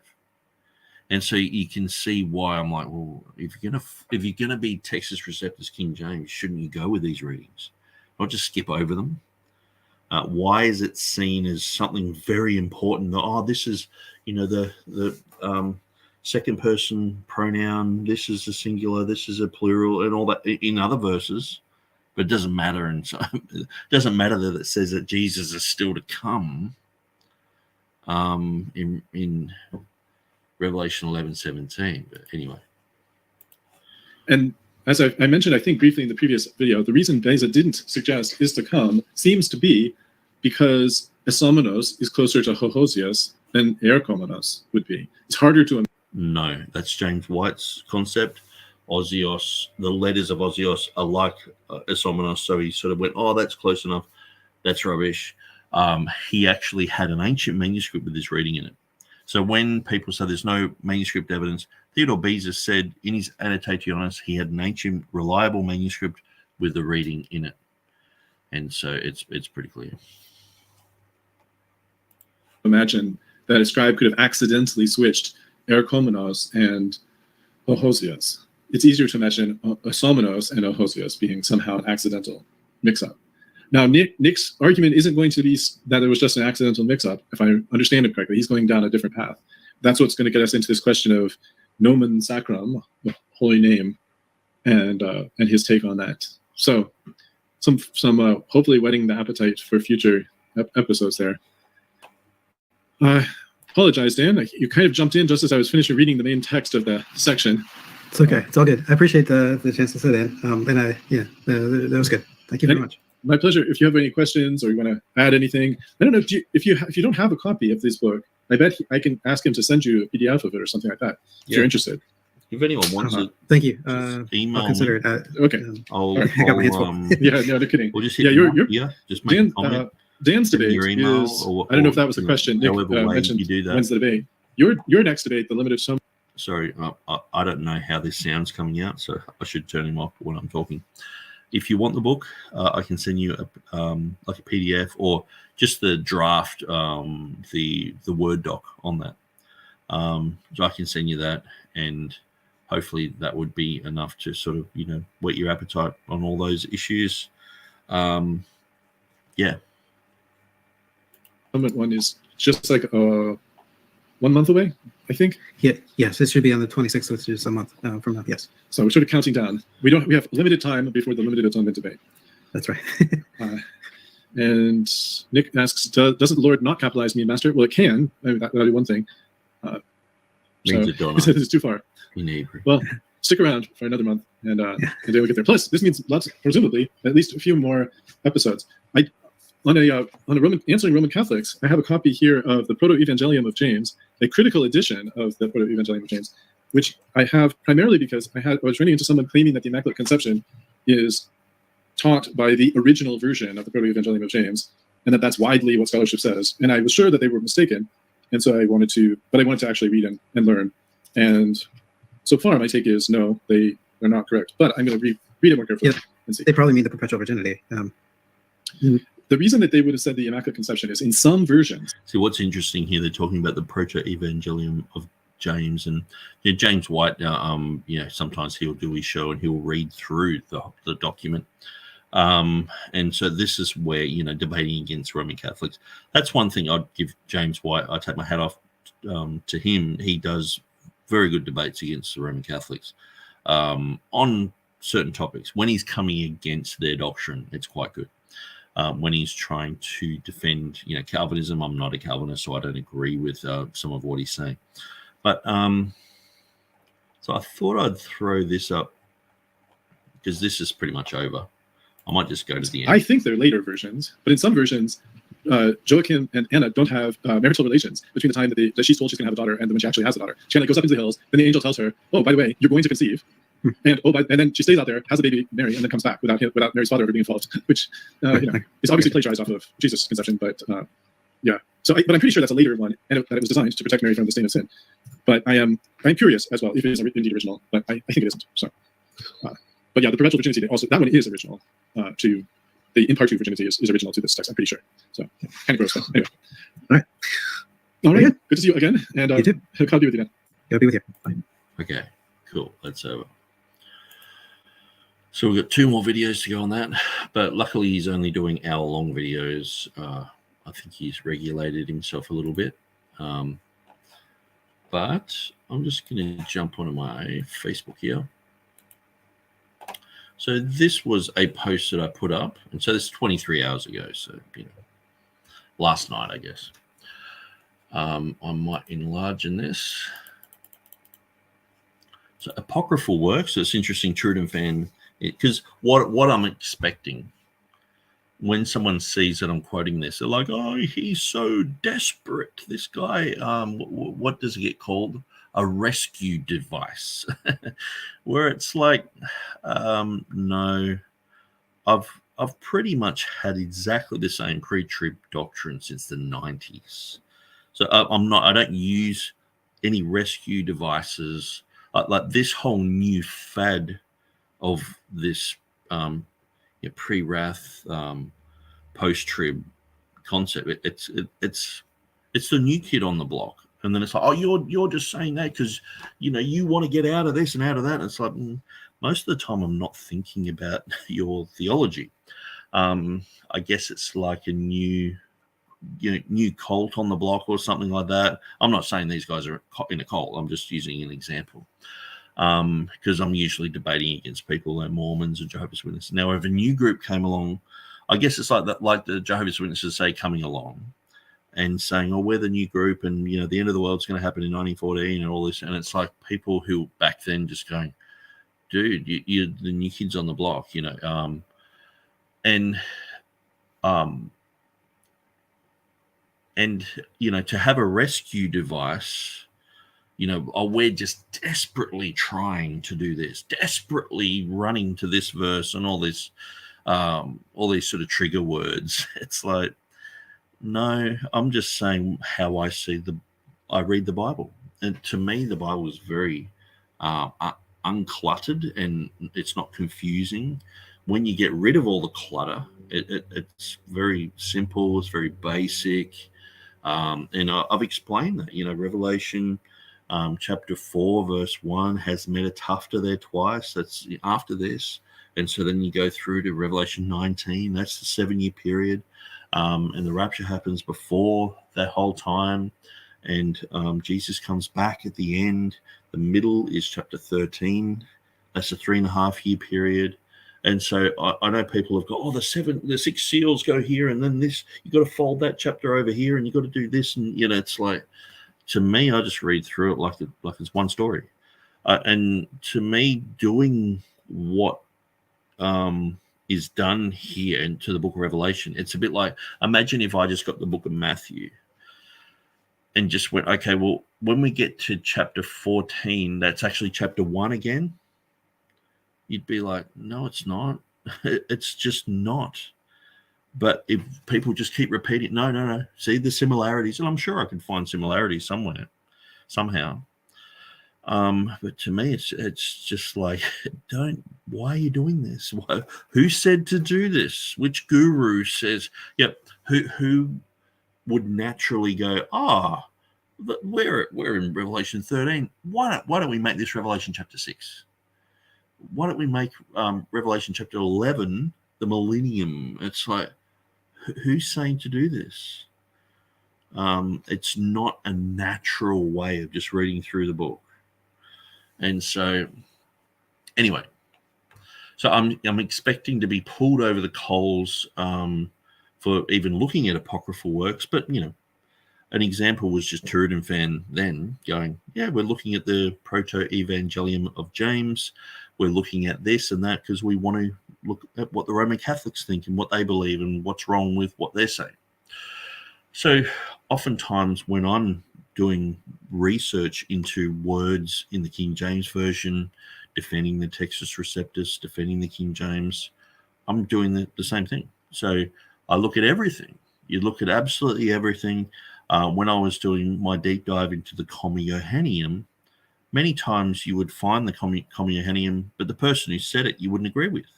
Sometimes it's said by someone who wasn't Trinitarian, but it's an old quotation. So you're like, well, it's there. It's in the 5th century. They're quoting this, but I don't agree with this guy. And so what, do I just throw it out? No, you go, well, it's there. And you have to admit that it's there. So Docky said, those Jehovah's Witnesses are Olympic gold medalists in bending the Greek to their theology. Yeah, we had our own little name for the Jehovah's Witnesses. We'd say we're Greek and Hebrew in it. It's sort of like an Aussie slang thing. It's like I'd come away from a guy and walk up to the other crew who were street preaching, or everyone's witnessing to people, and they'd say, "Oh, how'd you go with that guy?" It's like, "Oh, I Greek and Hebrewed it."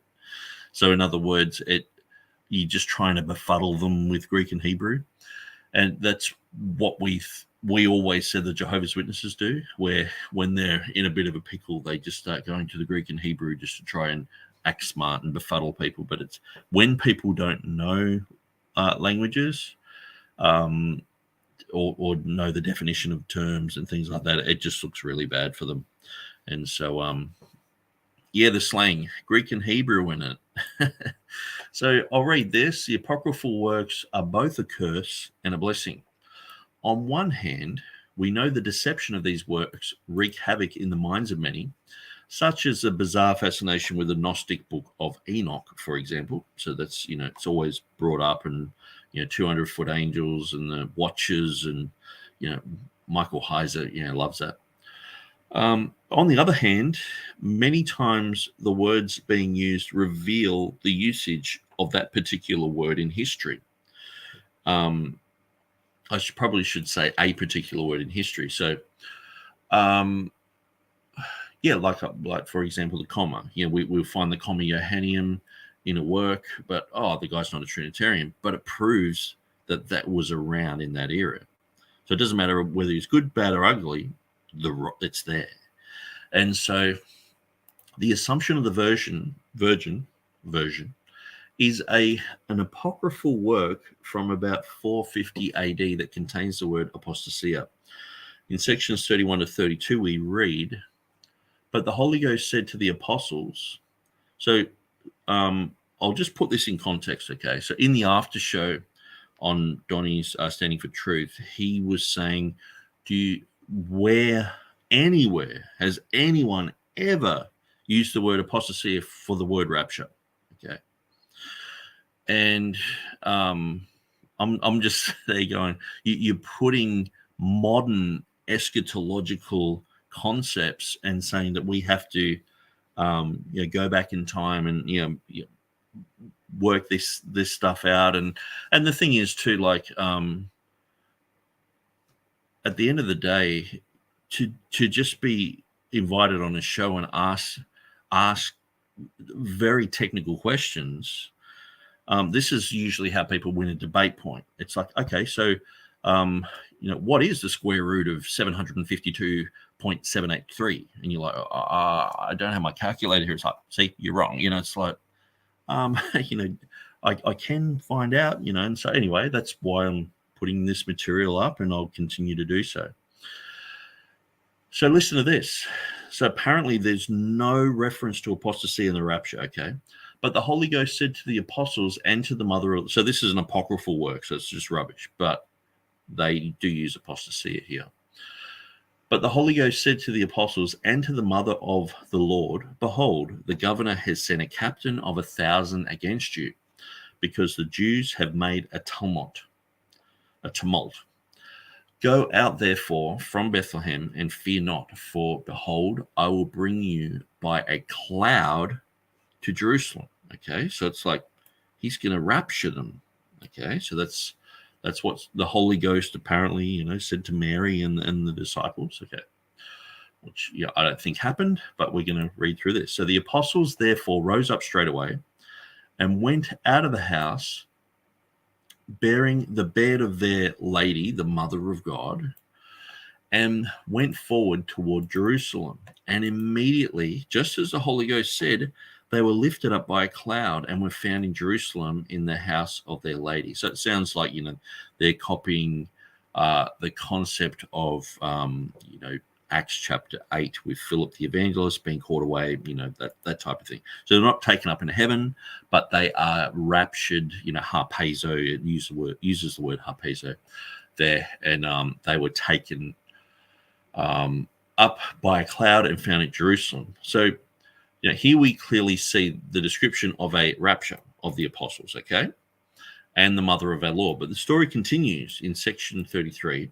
It says, "But when the captain came to Bethlehem and did not find them there, the mother of the Lord, nor the apostles, he laid hold upon the Bethlehemites. For the captain did not know of the departure, apostasia, of the apostles and the mother of the Lord to Jerusalem." So can you see the connection there? So they've been lifted up in a cloud, and they've obviously taken elsewhere from Bethlehem to Jerusalem. It's interesting. There's actually two Bethlehems in Israel. But then we see when this army turns up to get Mary, the captain did not know of the departure, the apostasia of the apostles, and of the mother of the Lord to Jerusalem. And so this is clear evidence that apostasia can refer to a rapture and a departure. I mean, it's very clear. And so I went through Alan Kirshner's website. He talks about this, but he doesn't mention what's said.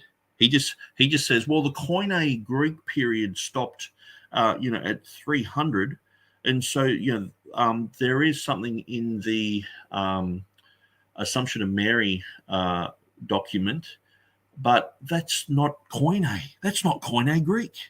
It's 450 instead of if it was 300, it would be like, oh, that's okay then.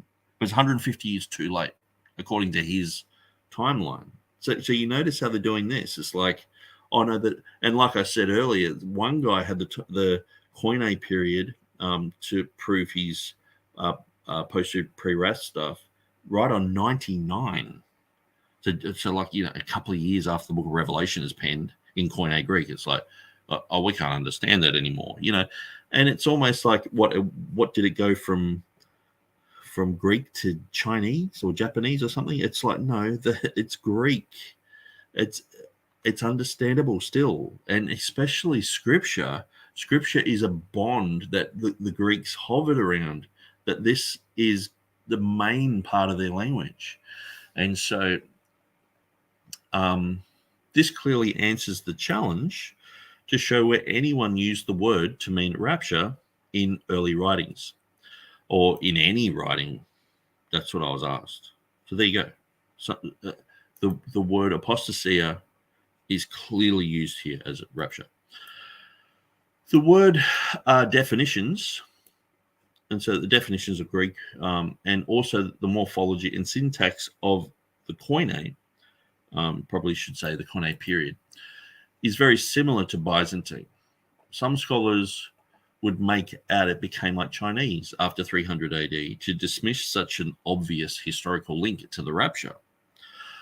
Some people's hatred for the pre-trib position will cause an irrational emotional response rather than a chance to grow and learn, even if one disagrees. See, even if someone disagrees with me on this, it's like, okay, that's what Nick thinks. Let's go through it. Let's think about it. It's not like, okay, well, Nick Sayers is like, can you believe that his brain works this way? Can you believe how desperate he is and his rescue devices that he's using?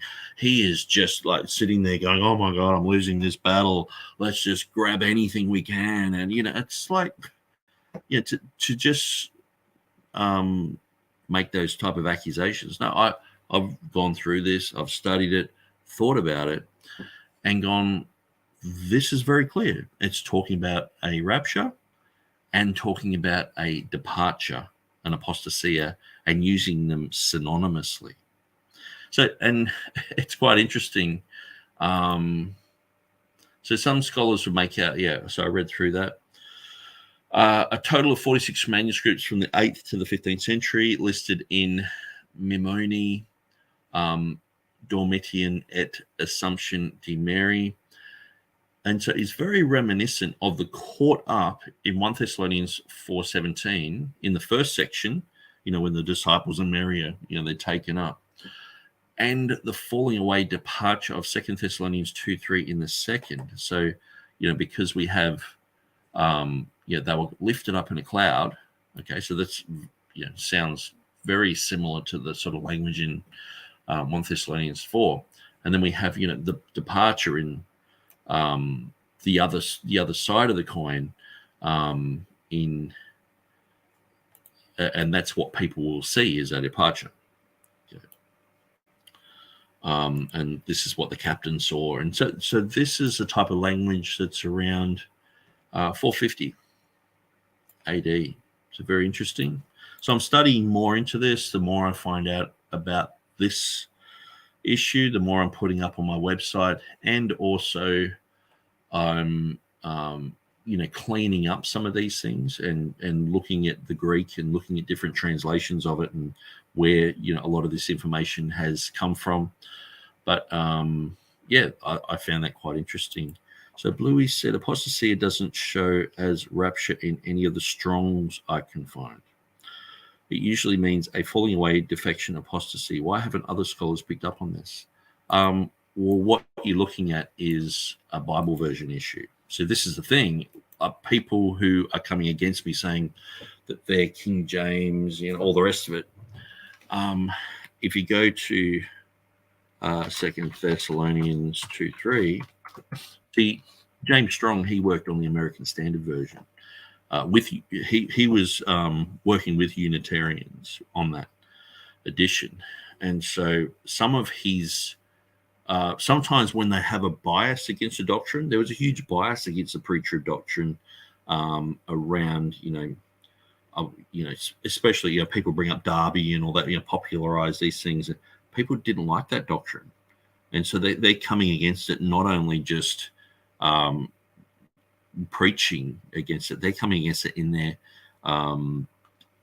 their lexicons and in their dictionaries and things like that. That's why you have to go older.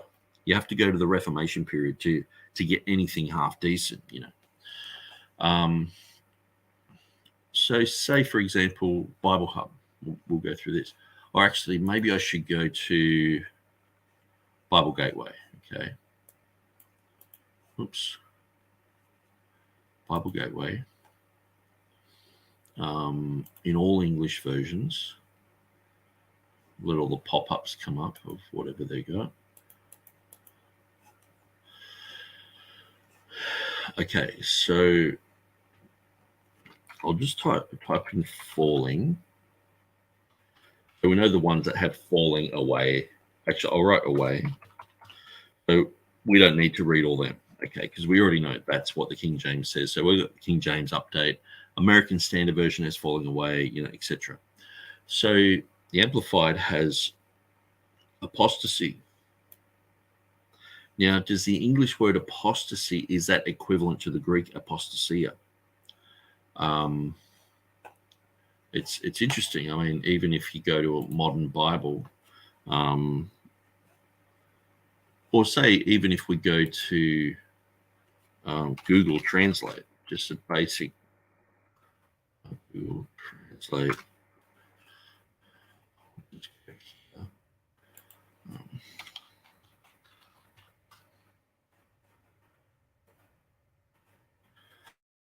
So even if we go here, a defection is an apostasia.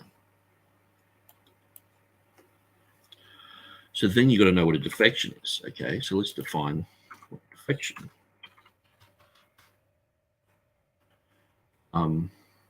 Desertion, an absconding, a decamping, a flight, an apostasy, a recantation, a secession, a treason, a betrayal, a disloyalty, a rebellion, a mutiny.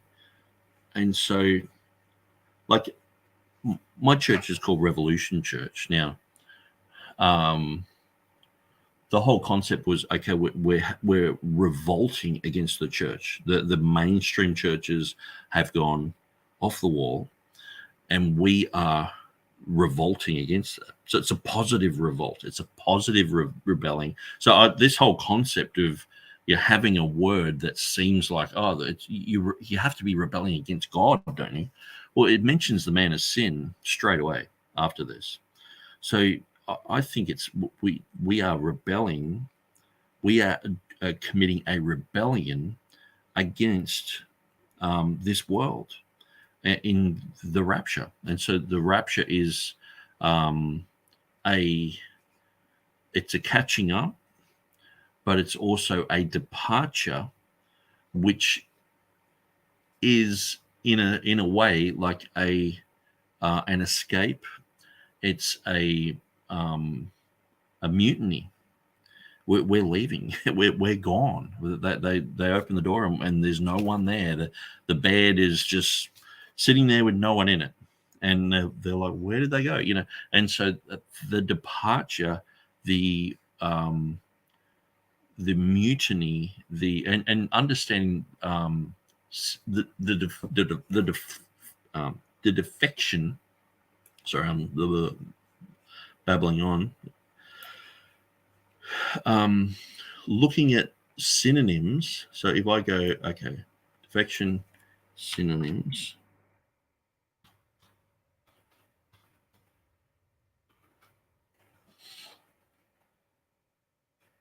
Desertion. We're going to desert this earth. That's what the word means. It's the first thing that comes up. Flight. We're getting out of here. We're escaping. We're fleeing. We're forsaking everyone. We're the rebellion. You watch these. I guess it's like Terminator movies or whatever. The rebels are the good guys. Sort of thing. And all we're in rebellion against this world. And so to me, when I read through these words, I know a lot of people have trouble with seeing something negative as a positive, but just like we saw with what I mentioned here, the Assumption of the Virgin, it has, they're lifted up in a cloud. So we would see something like a harpazo. Probably it might even have the word harpazo there. I'll have to look at the Greek. But then the apostasia is the departure. Okay. So the departure is synonymous with falling away. In the Geneva Bible, it uses departure in the main text, but the chapter summary says the falling away. Okay. So these two are synonymous terms. And so, and knowing that apostasia is synonymous with being lifted up, but it just depends. See, the lifting up has happened to these people, but the other people who were looking on have seen a departure. So it's from the perspective, it's from the eye of the beholder, and that's why in the debate with Tommy McMurtry, I was sort of like, well, it depends. It doesn't say falling down. Like a lot of people think falling down. No, it's falling away. We might say I had a falling out with someone. There's like 62 definitions in the Oxford English Dictionary of falling. That's quite interesting when you look at that and what it all means. And some of them are positive. Falling in love, and I mentioned those things, but. Donnie was sort of like, well, it's about gravity and things like that. Well, if we have fallen away from this world, and I've even just in conversation, I've listened to people say, I fell away from my family because this, and using the concepts of falling away from loved ones, from family members, from a church they were once in. Oh no, I fell away from that church because they were too controlling, and this language is used quite often. Of just simply a synonym with departure. And so I've seen it just recently, people using this. So apostasy doesn't show as rapture in any of the Strongs I can find. It usually means a falling away, defection, apostasy. Yeah, so that's where I was going with this. So let's read through some of these modern Bibles. Okay, so it has apostasy. So should we just put the English word apostasy there where it has apostasia? Are we sure about that? You know what I mean? Here we have apostasy in the CSB, apostasy in the CEB. The CJB has apostasy. That's rebel. Okay, CEB. The apostasy, okay, the apostasy. See, the thing is, the apostasy is what the modern Bibles want to have there. Now, if you add the words falling away from the faith there, then yes, it's only an apostasy in the English sense of the term, but it doesn't have those words of the faith, okay? And so that's why I keep saying people are reading into this word something that's not there. And what's amazing too is going to Alan Kirshner. So say in the after show, They were quoting from the Septuagint and quoting, I think it was Benson's stuff, but I know it was from Alan Kirshner's website because I'd gone through it, just a few days before in preparation for the debate. I'm like, they're reading from this majority text guy. And apparently, it's King James and Textus Receptus and all that. And even in the debate, don't use any Greek. It's like, oh, okay, we Ruckmanites here. And then I'm getting quoted Greek Septuagint translation. And so what I've started to do on my website, you can go there. So I'll just go to tr.org.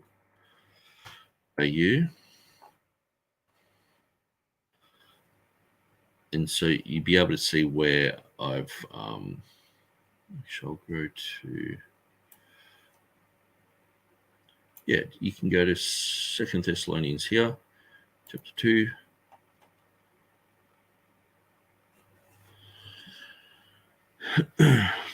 And verse 3 here.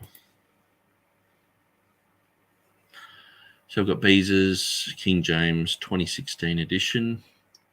And some of this stuff I've just thrown up there just in the last few days, but I'm still going through it. I sort of explain what has been said about the word father and further, because this is Alan Kirshner's concept that the word never means a spatial distance. It's never used in that type of way, someone being taken away in a spatial sense. But a rebellion, like if you have a rebellion, like if you have a revolution somewhere, that, yes, it can be like a Gandhi revolution, people just sitting there and doing not much, but most of the time throughout history, a revolution means the peasants have gotten their shovels and they're trying to smash down a castle and they're doing something, you know what I mean? It's not just a concept. And so I talk about, the word father in the King James has the word far in it, which is talking about distance, and further is talking about, something that's sort of abstract or metaphorical context, And so that's what they're saying. This is just metaphorical. It's talking about a great falling away. It's talking about falling away from doctrine, and that's it. Okay.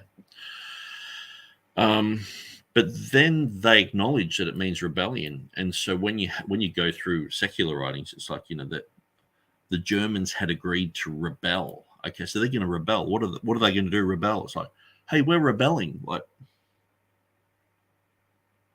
just a concept? No, they're rebelling with swords and clubs, and they're attacking. They're killing people. They're spying. They're doing war. It's a war word. Anyway, so I'm looking through a bunch of stuff here. Looking through Codex Beza because it has the Book of Acts in it, and so just looking at apostasia and how that's translated into the Latin there. A lot of that's just out of just curiosity. I'm like, oh, that'd be interesting to look at. I'm looking at the Erasmus Stephanus, Theodore Beza, the Douay Reims uses apostasy. It's in English here, apostasy. And a lot of these things have been mentioned and brought up in certain books. Wayne House's material. KJV Today guy, a very well-respected King James Version guy. He says very clearly,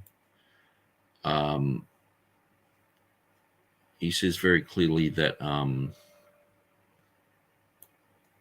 although it is common to interpret this falling away as an end-time rebellion, the literal sense enables the reader to interpret falling away as referring to the departure of believers from earth in the rapture. So I had no idea that he'd written this. And so this has probably been up for 10 years. Now, I've read through most of his articles. For some reason, this one just didn't interest me or something, or I skipped it.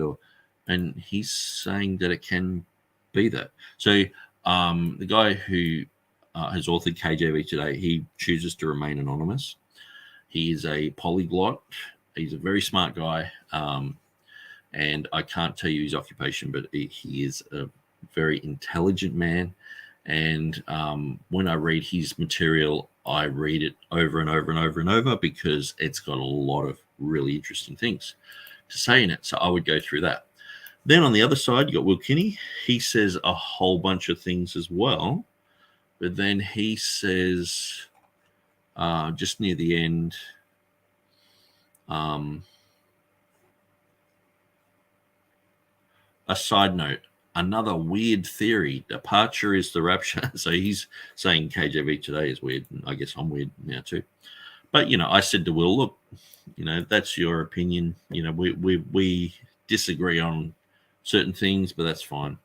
I've run into a couple of really weird Bible correcting guys who tell us that not only is the Greek word apostasy incorrectly translated as falling away or even the apostasy, but they tell us that it should be translated the departure. And so he probably must have gone through maybe Thomas Ice's material where he was saying the King James translation went back to the Douay Reams of rebellion and translated it wrong. And so he makes quite a lot of mistakes. And so, I don't expect much, from Thomas Ice. And, I think some of the things I would agree with, but I definitely haven't got my doctrine from him. So anyway, he talks about this. And yeah, this saying again here, look at this. Then the scriptures here would be teaching that the day of Christ and the rapture can't occur until the rapture happens first. They're the same sort of jokey thing. And so I don't know why that keeps getting brought up. It's really like, I know he's saying that there for maybe someone made a mistakes in the past and it had to be brought up or whatever. But I noticed Dwayne Green brought that up straight away when I started posting this stuff on my wall. He was like, well, what about the rapture happening? You're saying that the rapture can't happen until the rapture happens first. I was like, what? And then so I looked, Kirshner says that, and Donnie says it. He said it probably about 30, 40 times. And so it's just like, I've made it pretty clear that the day of the Lord is a period of time where they're like, the day of the Lord is the day that Jesus comes and the rapture happens. All this stuff is folded over all at once. All these 7, distinct things that I've mentioned out, of raptures of dead people, raptures of living people, and gone and mapped it all out. No, it's all folded up on top of each other. And we're talking about that day. So you're talking about the rapture won't happen until the rapture comes because we're going to go by our timeline. And it's like, no, you step out of that and go into my timeline. Try it. See if you can understand what I'm saying. See, this is the thing, and this is one of the reasons why I had no respect for James White when he was talking about Revelation 16:5.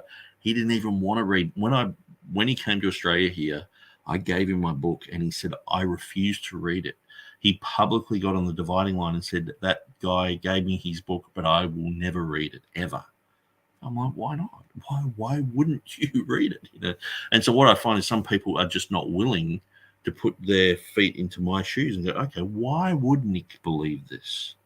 Maybe I can go a whole week of thinking like a pre-trib guy. Why would he see that there? Because people just have, like, let me go through this conversation that I've just had. Okay, so I wasn't really going to do this, but it's something that's been coming up. Okay, so we've looked at, I posted that today. Okay, so Corey Richardson, he's like, the Aramaic word is this, and it means rebellion. So the case closed sort of thing. So, he talks about, because he's an Aramaic primacy guy. So he's basically thinking that Paul wrote to the church of Second or Thessalonians in Aramaic, so anyway. So I just did a quick search into Tremellius, and Tremellius, he has the word defectio, which means a defection, like I was looking up before, a desertion, secondary, rebellion, revolt, thirdly, a failure, deficiency, want, or a disappearance. And so he was saying it only means this, and so that's what I find people are just like, that's the only thing it means. And So then in Acts 21:21, he has descent. And then so I showed him a picture of this. You can't really see that well, but you can tell it has I leave, depart, abandon, retire. So this is in the Latin of Acts 21:21, the other place in the Bible where apostasia appears, where in the King James it's forsake. You forsake Moses, vanish, disappear, die, and so there's quite a lot of ways that can be written. So anyway, talking with Corey, sort of explaining. And so, yeah, he's writing about his Aramaic primacy stuff. Okay. So Matthew Ashong straight away, so the King James translators got it wrong? Question mark, question mark, question mark, question mark, question mark, question mark, question mark, question mark. And it's like, it doesn't fit the text, Nick. The rapture resurrection is on that day. It's part of it. So, he's got that whole fold over thing where everything's all on one day. It makes no sense for the rapture resurrection to come first. And it's not about learning and growing. It's about what it is as a whole, not a snippet. And it's like, well, I've just put this post up. Why don't you deal with that? Can you admit whether you're going, okay, well, it's outside of the Koine era. Can you say, okay, well, yes, that does mean apostasy. Does mean the rapture. So this is not just a modern concept. This in apocryphal writings, they were having this. So even if you think it's wacky and off the wall or whatever, it's like, well, but they were doing it. So can you deal with that? But it's like, no, we go through this whole conversation. So I'm just sort of showing you that this is becoming quite common from what I'm seeing.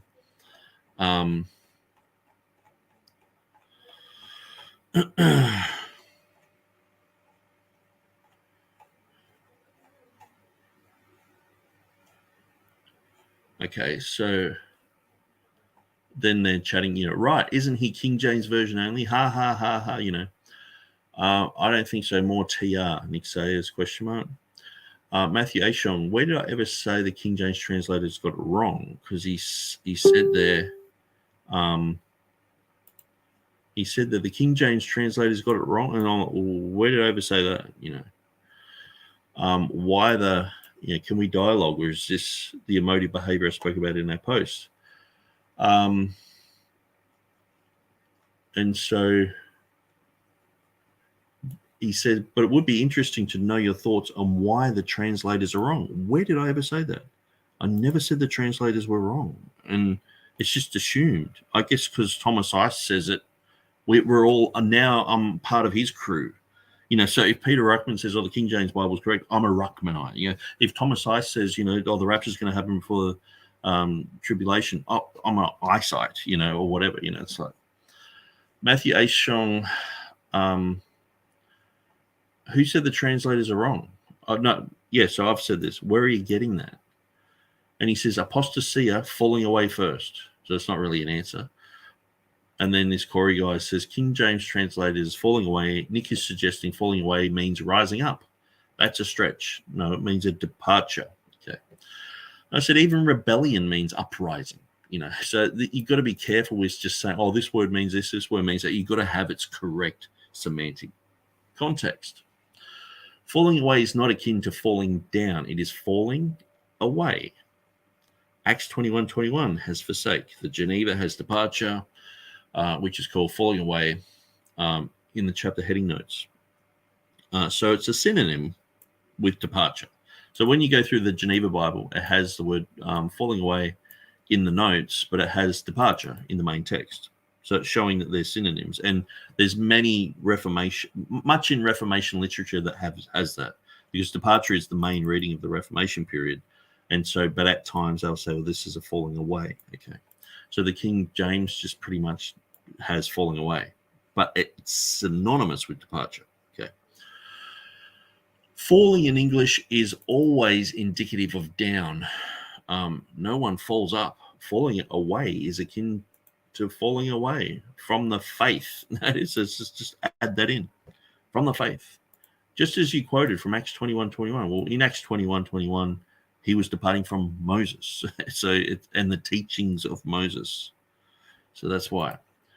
One thing it doesn't mean is flying through the air. So obviously this guy's anti-rapture. And even modern English usage of falling can mean simply to depart.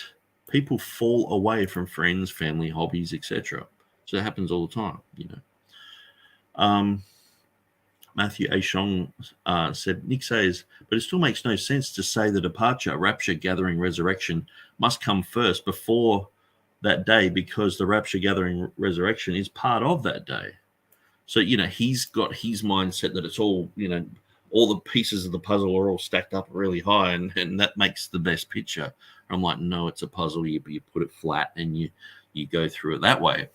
He's got it all stacked up, and he's like, why aren't you understanding it my way? It's like, well, because I think your way is not good. Matthew Ashong, I know Kirshner says this, and Donnie repeats it, but it's very simple. That day. So what I'm saying here is he's basically saying the rapture won't happen until the rapture happens first. The same. It's just this one-liner that Donnie was saying over and over. I know Kirshner says this, and Donnie repeats it, but it's very simple. That day is the day of Christ / the Lord, the period from the rapture to the end of time. That is triggered by the rapture. If you redefine it to mean something else, then squeeze it into a folded timeline, it won't fit. And so it's pretty clear that what I'm saying, I've never claimed it's the day of the Lord that's only just the rapture. The day of the Lord is what is triggered by the rapture. That's the whole concept of 2 Thessalonians. They thought they were in the day of the Lord. So the day of the Lord obviously isn't just the day of the Lord is here. Jesus is here. They weren't like, we think Jesus is here. You know what I mean? It's like, no, they thought they were in the tribulation period. They thought they missed the rapture. That's the whole concept. It's like, look, that day of Christ, day of the Lord, that 70th week of Daniel won't happen until a departure happens first. It's pretty basic. But and then I wrote, neither of you commented about my post.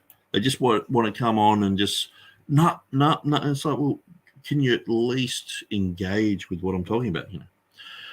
Nobody's redefining it but you, Nick. It's not a period of time from the rapture to the end of time. I mean, okay, so if it's not, let's go to 2 Peter 3 KJV. Let's have a look at this.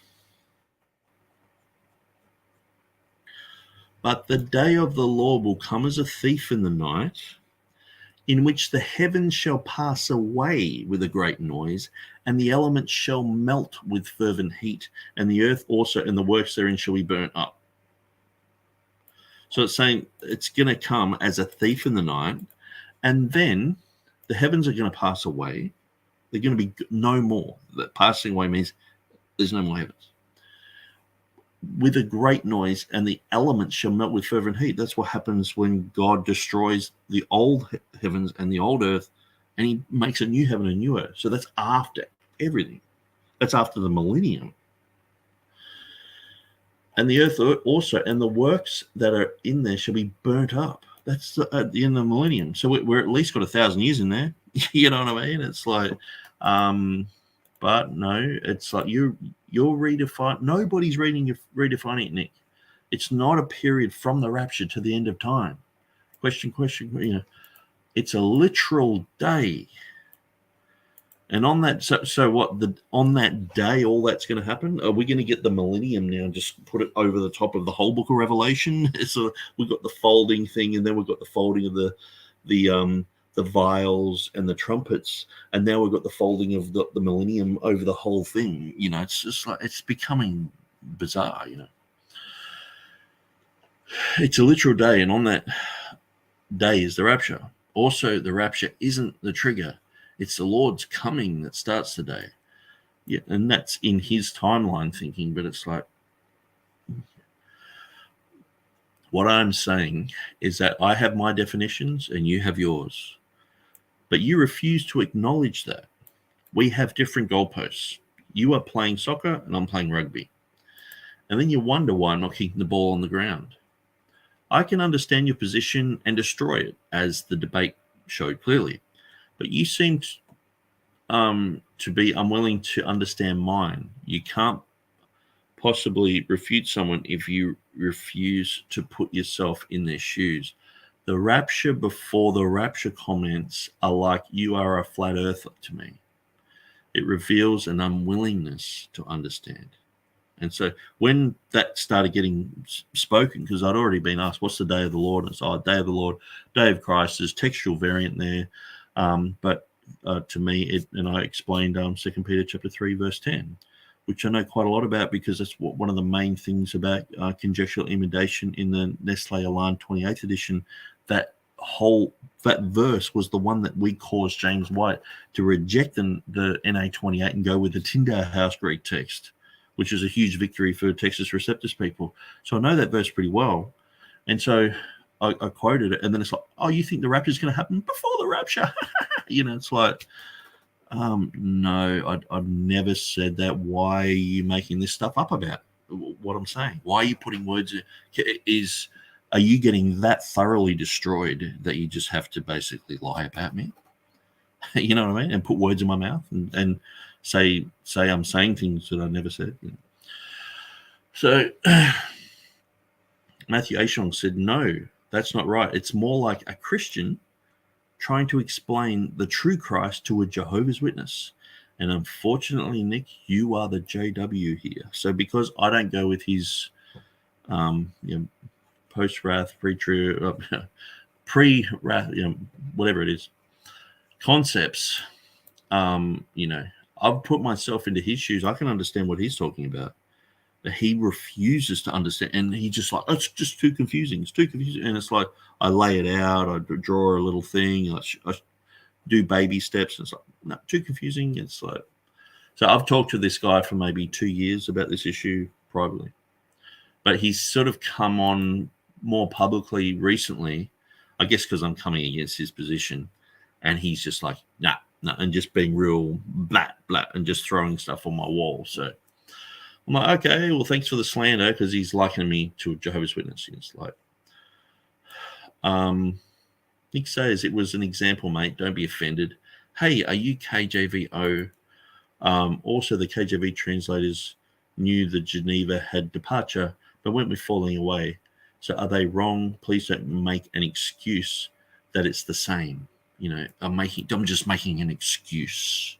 You know what I mean? Like, just these little weasel words. You're just lying.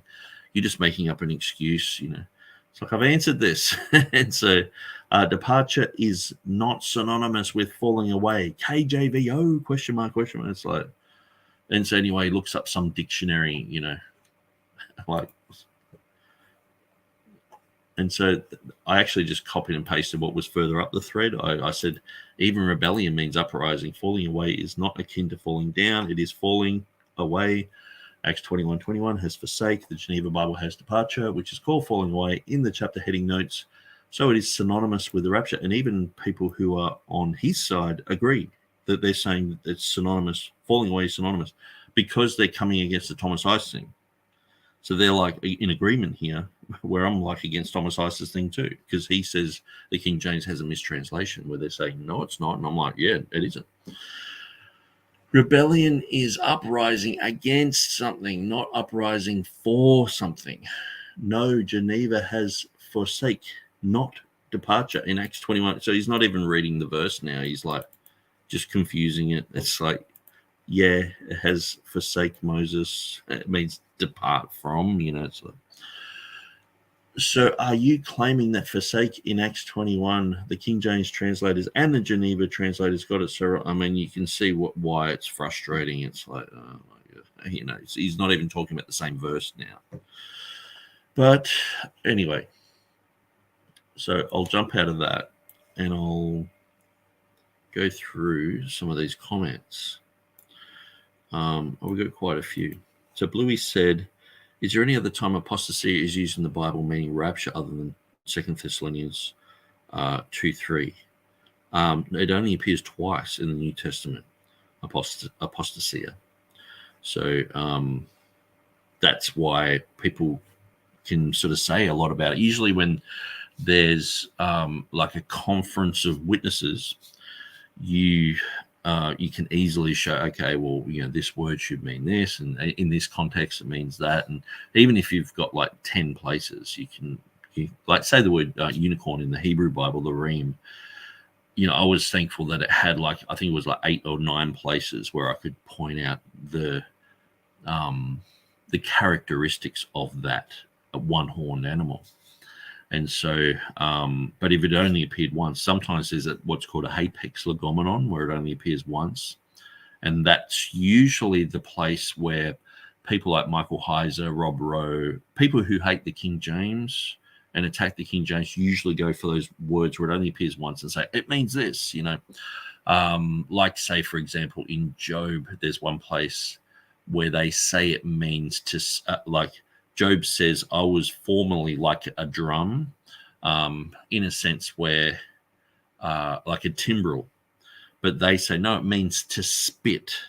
It means makes the sound of a drum, but it's actually spitting in his face. And it's like, they just read this stuff into it. And so I'm pretty used to seeing that sort of stuff.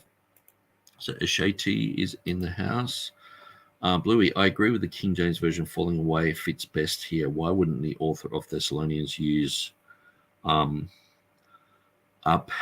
a somethea or harpazo? Probably because, harpazo means caught up. And so I would say that you would have to know Greek, to a level of understanding, because I understand someone like Alan Kirshner, he makes these type of arguments, okay. But when I go through his material, I don't because I read a lot of Textus Receptus material, stuff about Greek, stuff about different languages and stuff like that, and so I can tell when someone knows their stuff. It's like, oh, this guy knows what he's talking about. When I read through Kirshner's stuff, he doesn't know his stuff. He's a majority text guy, so it usually puts them on the I'm a Byzantine prioritist, and usually they're following Maurice Robinson, who actually is a scholar. He knows his stuff.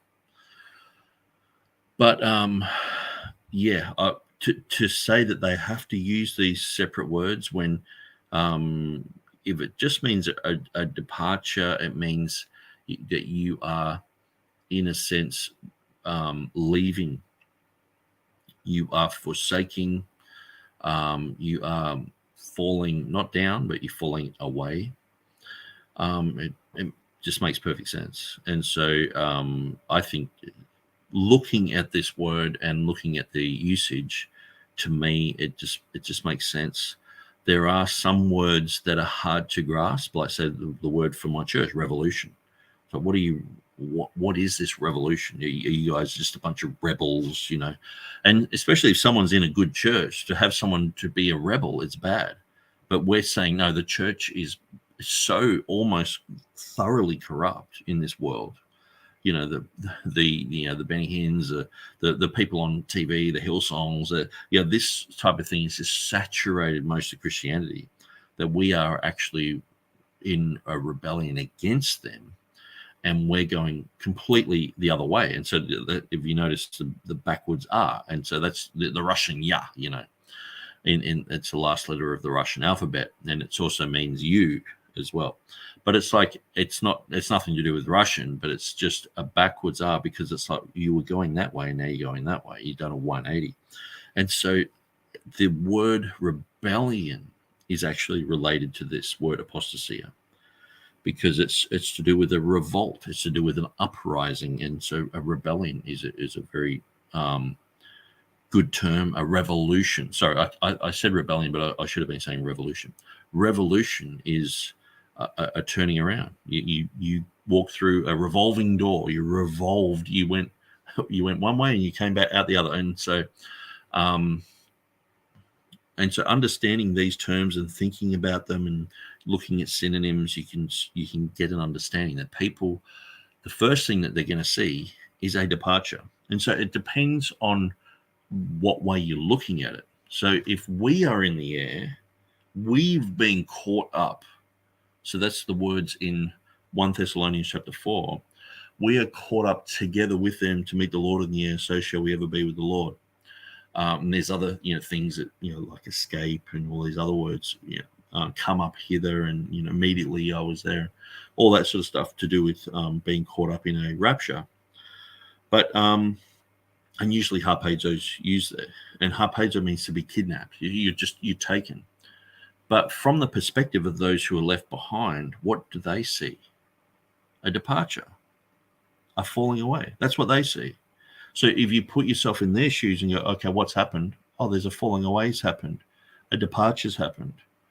When you just look at it from that angle,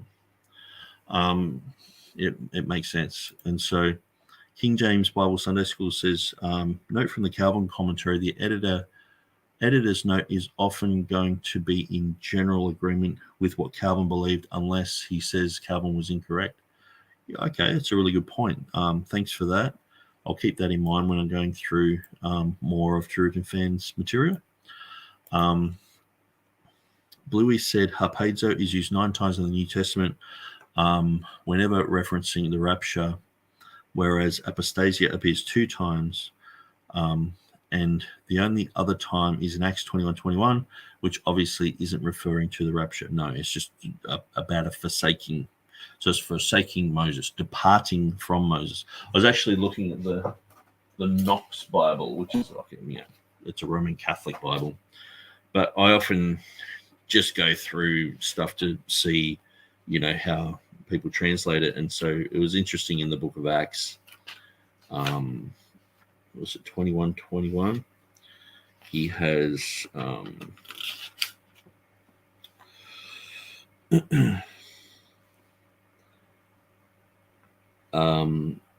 thou dost teach the Jews in Gentile parts to break away from the law of Moses. So it's a Catholic scholar, and he's saying that apostasia can be translated as break away here. Okay, but then if you go to 2 Thessalonians 2:3, he has apostasy, as most of the other modern Bibles do. And so, it's interesting, just the differences that they have.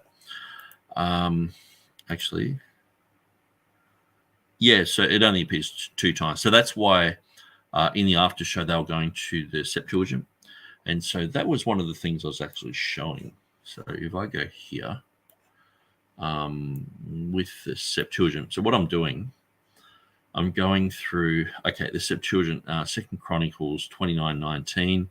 We've got the Hebrew Masoretic text there, and so we've got the word that is translated, and it's hiznika.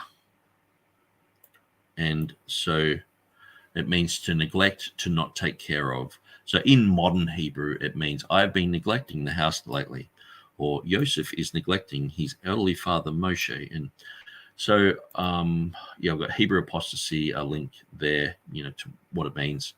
So then I've got this word, how it appears in the Old Testament. So out of the, but if thou forsake him, he will cast thee off forever. And his sons had cast them off from executing the priest's office. So it's cast them off. So we've got the word forsake, cast them off. In his reign, he did cast away. So you get this whole picture of being thrown. It's quite interesting. So when you go through that, they're like, oh, the Greek apostasy has this. But when you go to the Hebrew and you go to what the King James says, you can clearly see that it's using this type of departure terminology. So it's not just sometimes it's talking about rebellion, and sometimes it's talking about war and things like that. But cast us off. And so I'm studying that at the moment. So I'm going through all the places. But yeah, Joshua 2:22. I haven't done much on that one, but just written down because they were quoting Brenton, I think it was the LXX of Brenton, which has, and so he's just translated it the way he wants to. So he's got, so that does match up with the King James in rebellion, but say, like this one here has apostasia, Brenton's has apostasy, but the King James has cast away. So it would be but they're only been actually. I've got Sweet Septuagint there. Oh yeah, so that's the Greek. So, so if they're quoting Brenton's, they're like, see, it means apostasy. See, the Greek in the Old Testament means apostasy. Nick Sayers is a dimwit. He's an idiot. You're a liar, and all this. And it's like, well, okay, let's go to the King James and see what the word means. Cast away.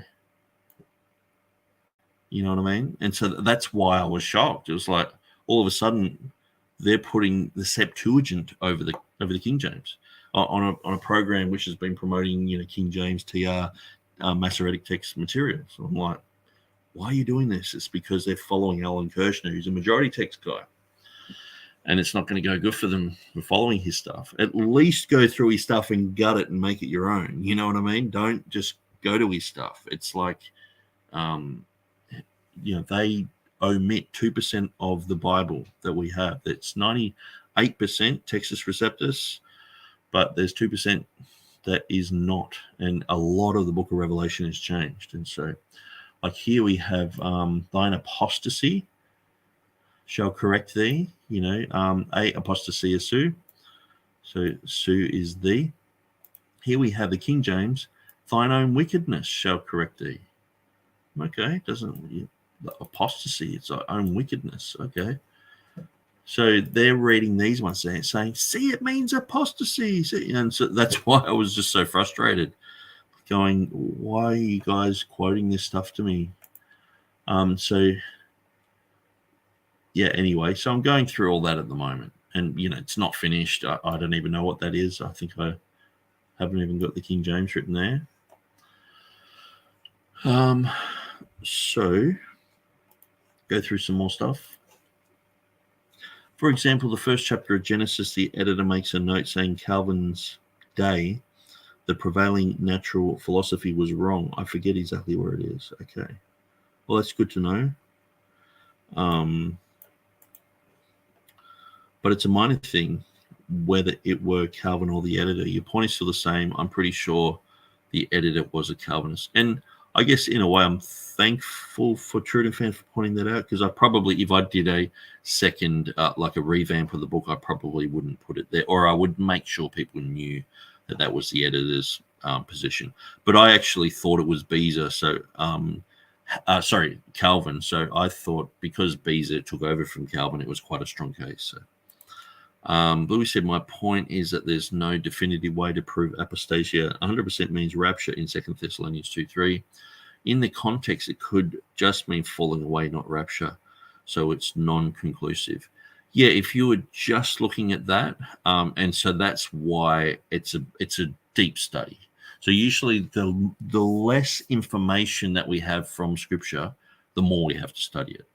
If we've got 30 places where a word appears, it's very easy. We just look through the context and all the rest of it. And so that's why looking at how Greeks view apostasia today, going back through time. Like I started to do in the after show, going back through time where people were using it to, separate the uterus from the placenta. They were using it as this separation in medical terms, how it's been used for vapor that is taken up and disappears in the 5th century, and how it's used in the 5th century also as the rapture here. And so just going through and just checking all these references. And so I will go through and check all these references in the LXX too, because even though I don't follow the LXX and believe that it's an Old Testament document, I do believe that there is some merit sometimes to the LXX where See, the thing is, the LXX has been translated into a modern translation by some dude. You know what I mean? And so he can write whatever he wants. So it's when you go through and you check older translations, go through the Reformation stuff and see what, say, someone like John Boyce, who was an expert in apocryphal writings and the Septuagint and things like that. And so how did he view this word apostasia? And so going through John Chrysostom's writing and Henry Saville, who compiled the complete works of Chrysostom, he collected 15,700 manuscript sheets of the complete works of Chrysostom, and it was the biggest work ever done in England at that time. So it was the first massive book of just pure learning sort of thing of Chrysostom. And so all that stuff's now online, where 10, 15 years ago it wasn't. So we're going back over things. And so some of these articles that have been written about apostasy are old and have silly mistakes in them, but we're going back over all that. So Yat means I think. Yeah, I thought Yat meant you. But yeah, good to see you, Turretin fan. I do appreciate these responses. I have listened to the first two completely and will listen to this one completely as well. Okay. I don't mean to go for 3 hours. It just ends up happening that way. So Bluey's got his tongue out. That's amazing. You should have done open mic, Nick. Then I would be here forever. Turretin fan, are you pre-trib or pre-wrath? No, neither of those. I think Turretin fan is pan. No. I'm pan millennial, so it will all pan out in the end. And so, yeah. So anyway, guys, I think that's about all that I need to say today. And I, listening to what Donnie's been saying, he's been having these little snippets and clips of me talking. So I just will address this to Donnie. I don't hate you. I think you're a really smart, intelligent young guy. You've got a really good ministry thing happening. I guess in a way, me just having a slightly different perspective, or not slightly, but a different perspective on eschatology doesn't warrant the pushback. So I understand that you've apologized and you've said, okay, sorry about that, and so that's fine. And so, but I think we can just continue on growing and learning. And I would suggest too that there's a lot about the pre-trib rapture that you actually don't know about, because I know about this stuff. It's like if you know about MBA, okay, if you talk to someone, if they know about the NBA or not. You just, like some people I meet, they talk about fishing, and I hate fishing, and they start, or surfing. I tried surfing years and years ago and didn't like it, but people are like, oh yeah, it was a southeaster and it was a shory, and we went out with the boys and it was barreling, it was they've got all this terminology, and I'm just there going, I just don't relate. And they can tell that I'm just glazing over going, this is so boring. It's like talking about lawn bowls or something. It's like, I'm just not into it. They are, I'm not. And so, and the thing is, when people don't know much about the pre-trib rapture, I've been into this since the 90s, read tons of stuff on it. I wrote an article for a magazine about the rapture, pretty much exactly what I said about Tommy McMurtry. And that was published in a magazine in like 2003, like that long ago, 20 years ago. And so when someone's saying stuff about last days and stuff and the rapture, it's like, I can tell if they don't know stuff. And I can tell if people go, well, pray that you may be counterworthy to escape these things and to stand before the Son of Man. That's like a major verse that goes pre-trib, to not know that that's a pre-trib verse. It's like, well, what I would do if I was you, I would stop fighting against the position. I'm not saying you to just give up or whatever. But I would stop fighting against the position and go, okay, I want to understand the position, because then you can accurately come against the position. So that's what I believe I'd done with your position. I've gone through all your videos and going through your book and going through all the materials, and it's like, okay, I want to get into your shoes, just like what TurretinFan's doing with a lot of my stuff, which is, some of it's I've studied for years and years and years and years, and it takes a while for even Textus Receptus, King James people, to get their head around it. But he's jumping in and going, okay, well, I want to understand what Nick's saying here, and it makes for a better debate. It makes for a better discussion, rather than just sort of you're a brainless loser, sort of thing. And so, yeah, that's what I'd say to Donnie. And I know that none of us are perfect. I'm sure I've said some things over the years that have rubbed people the wrong way, and but we've got to move on. We want the kingdom of God to grow. We want the truth to get out there. And so I would just encourage you to do that, to go, okay, I'm going to listen to pre-trib guys for like 6 months, and just see, if they have anything valid to say. And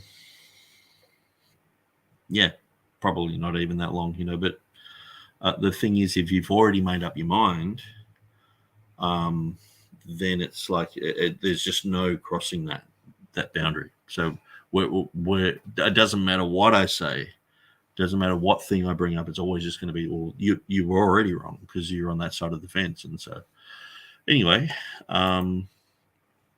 harpazo is translated caught up 7 times throughout the King James, and twice as take by force, which I think it carries the weight when trying to make apostasia mean this in a single verse. Carries weight. Yeah, so harpazo, has that, the kingdom of heaven suffers violence, the violent take it by force, it's harpazo. And in one of my videos on apostasia, I think it was, or it might have been the rapture, I went through a lot of those places where you get harpazoed and what it means, and it's quite an interesting thing. And what's really interesting too is Paul, he was harpazoed up into heaven. He says, he was taken up to the third heaven, whether in the body or out of the body, he didn't know. But he went up to heaven and saw unspeakable things. And so it's quite interesting that he was raptured up into heaven.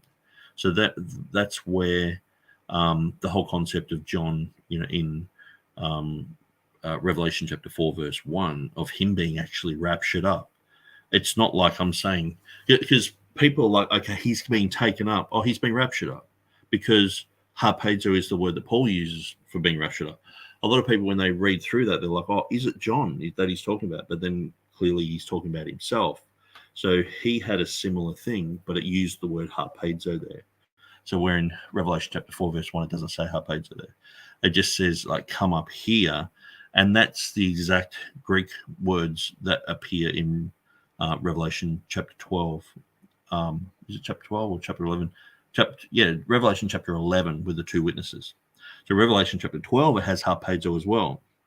And so, like I talked about, the woman and the child and the church being united as one, they get taken up and raptured as well.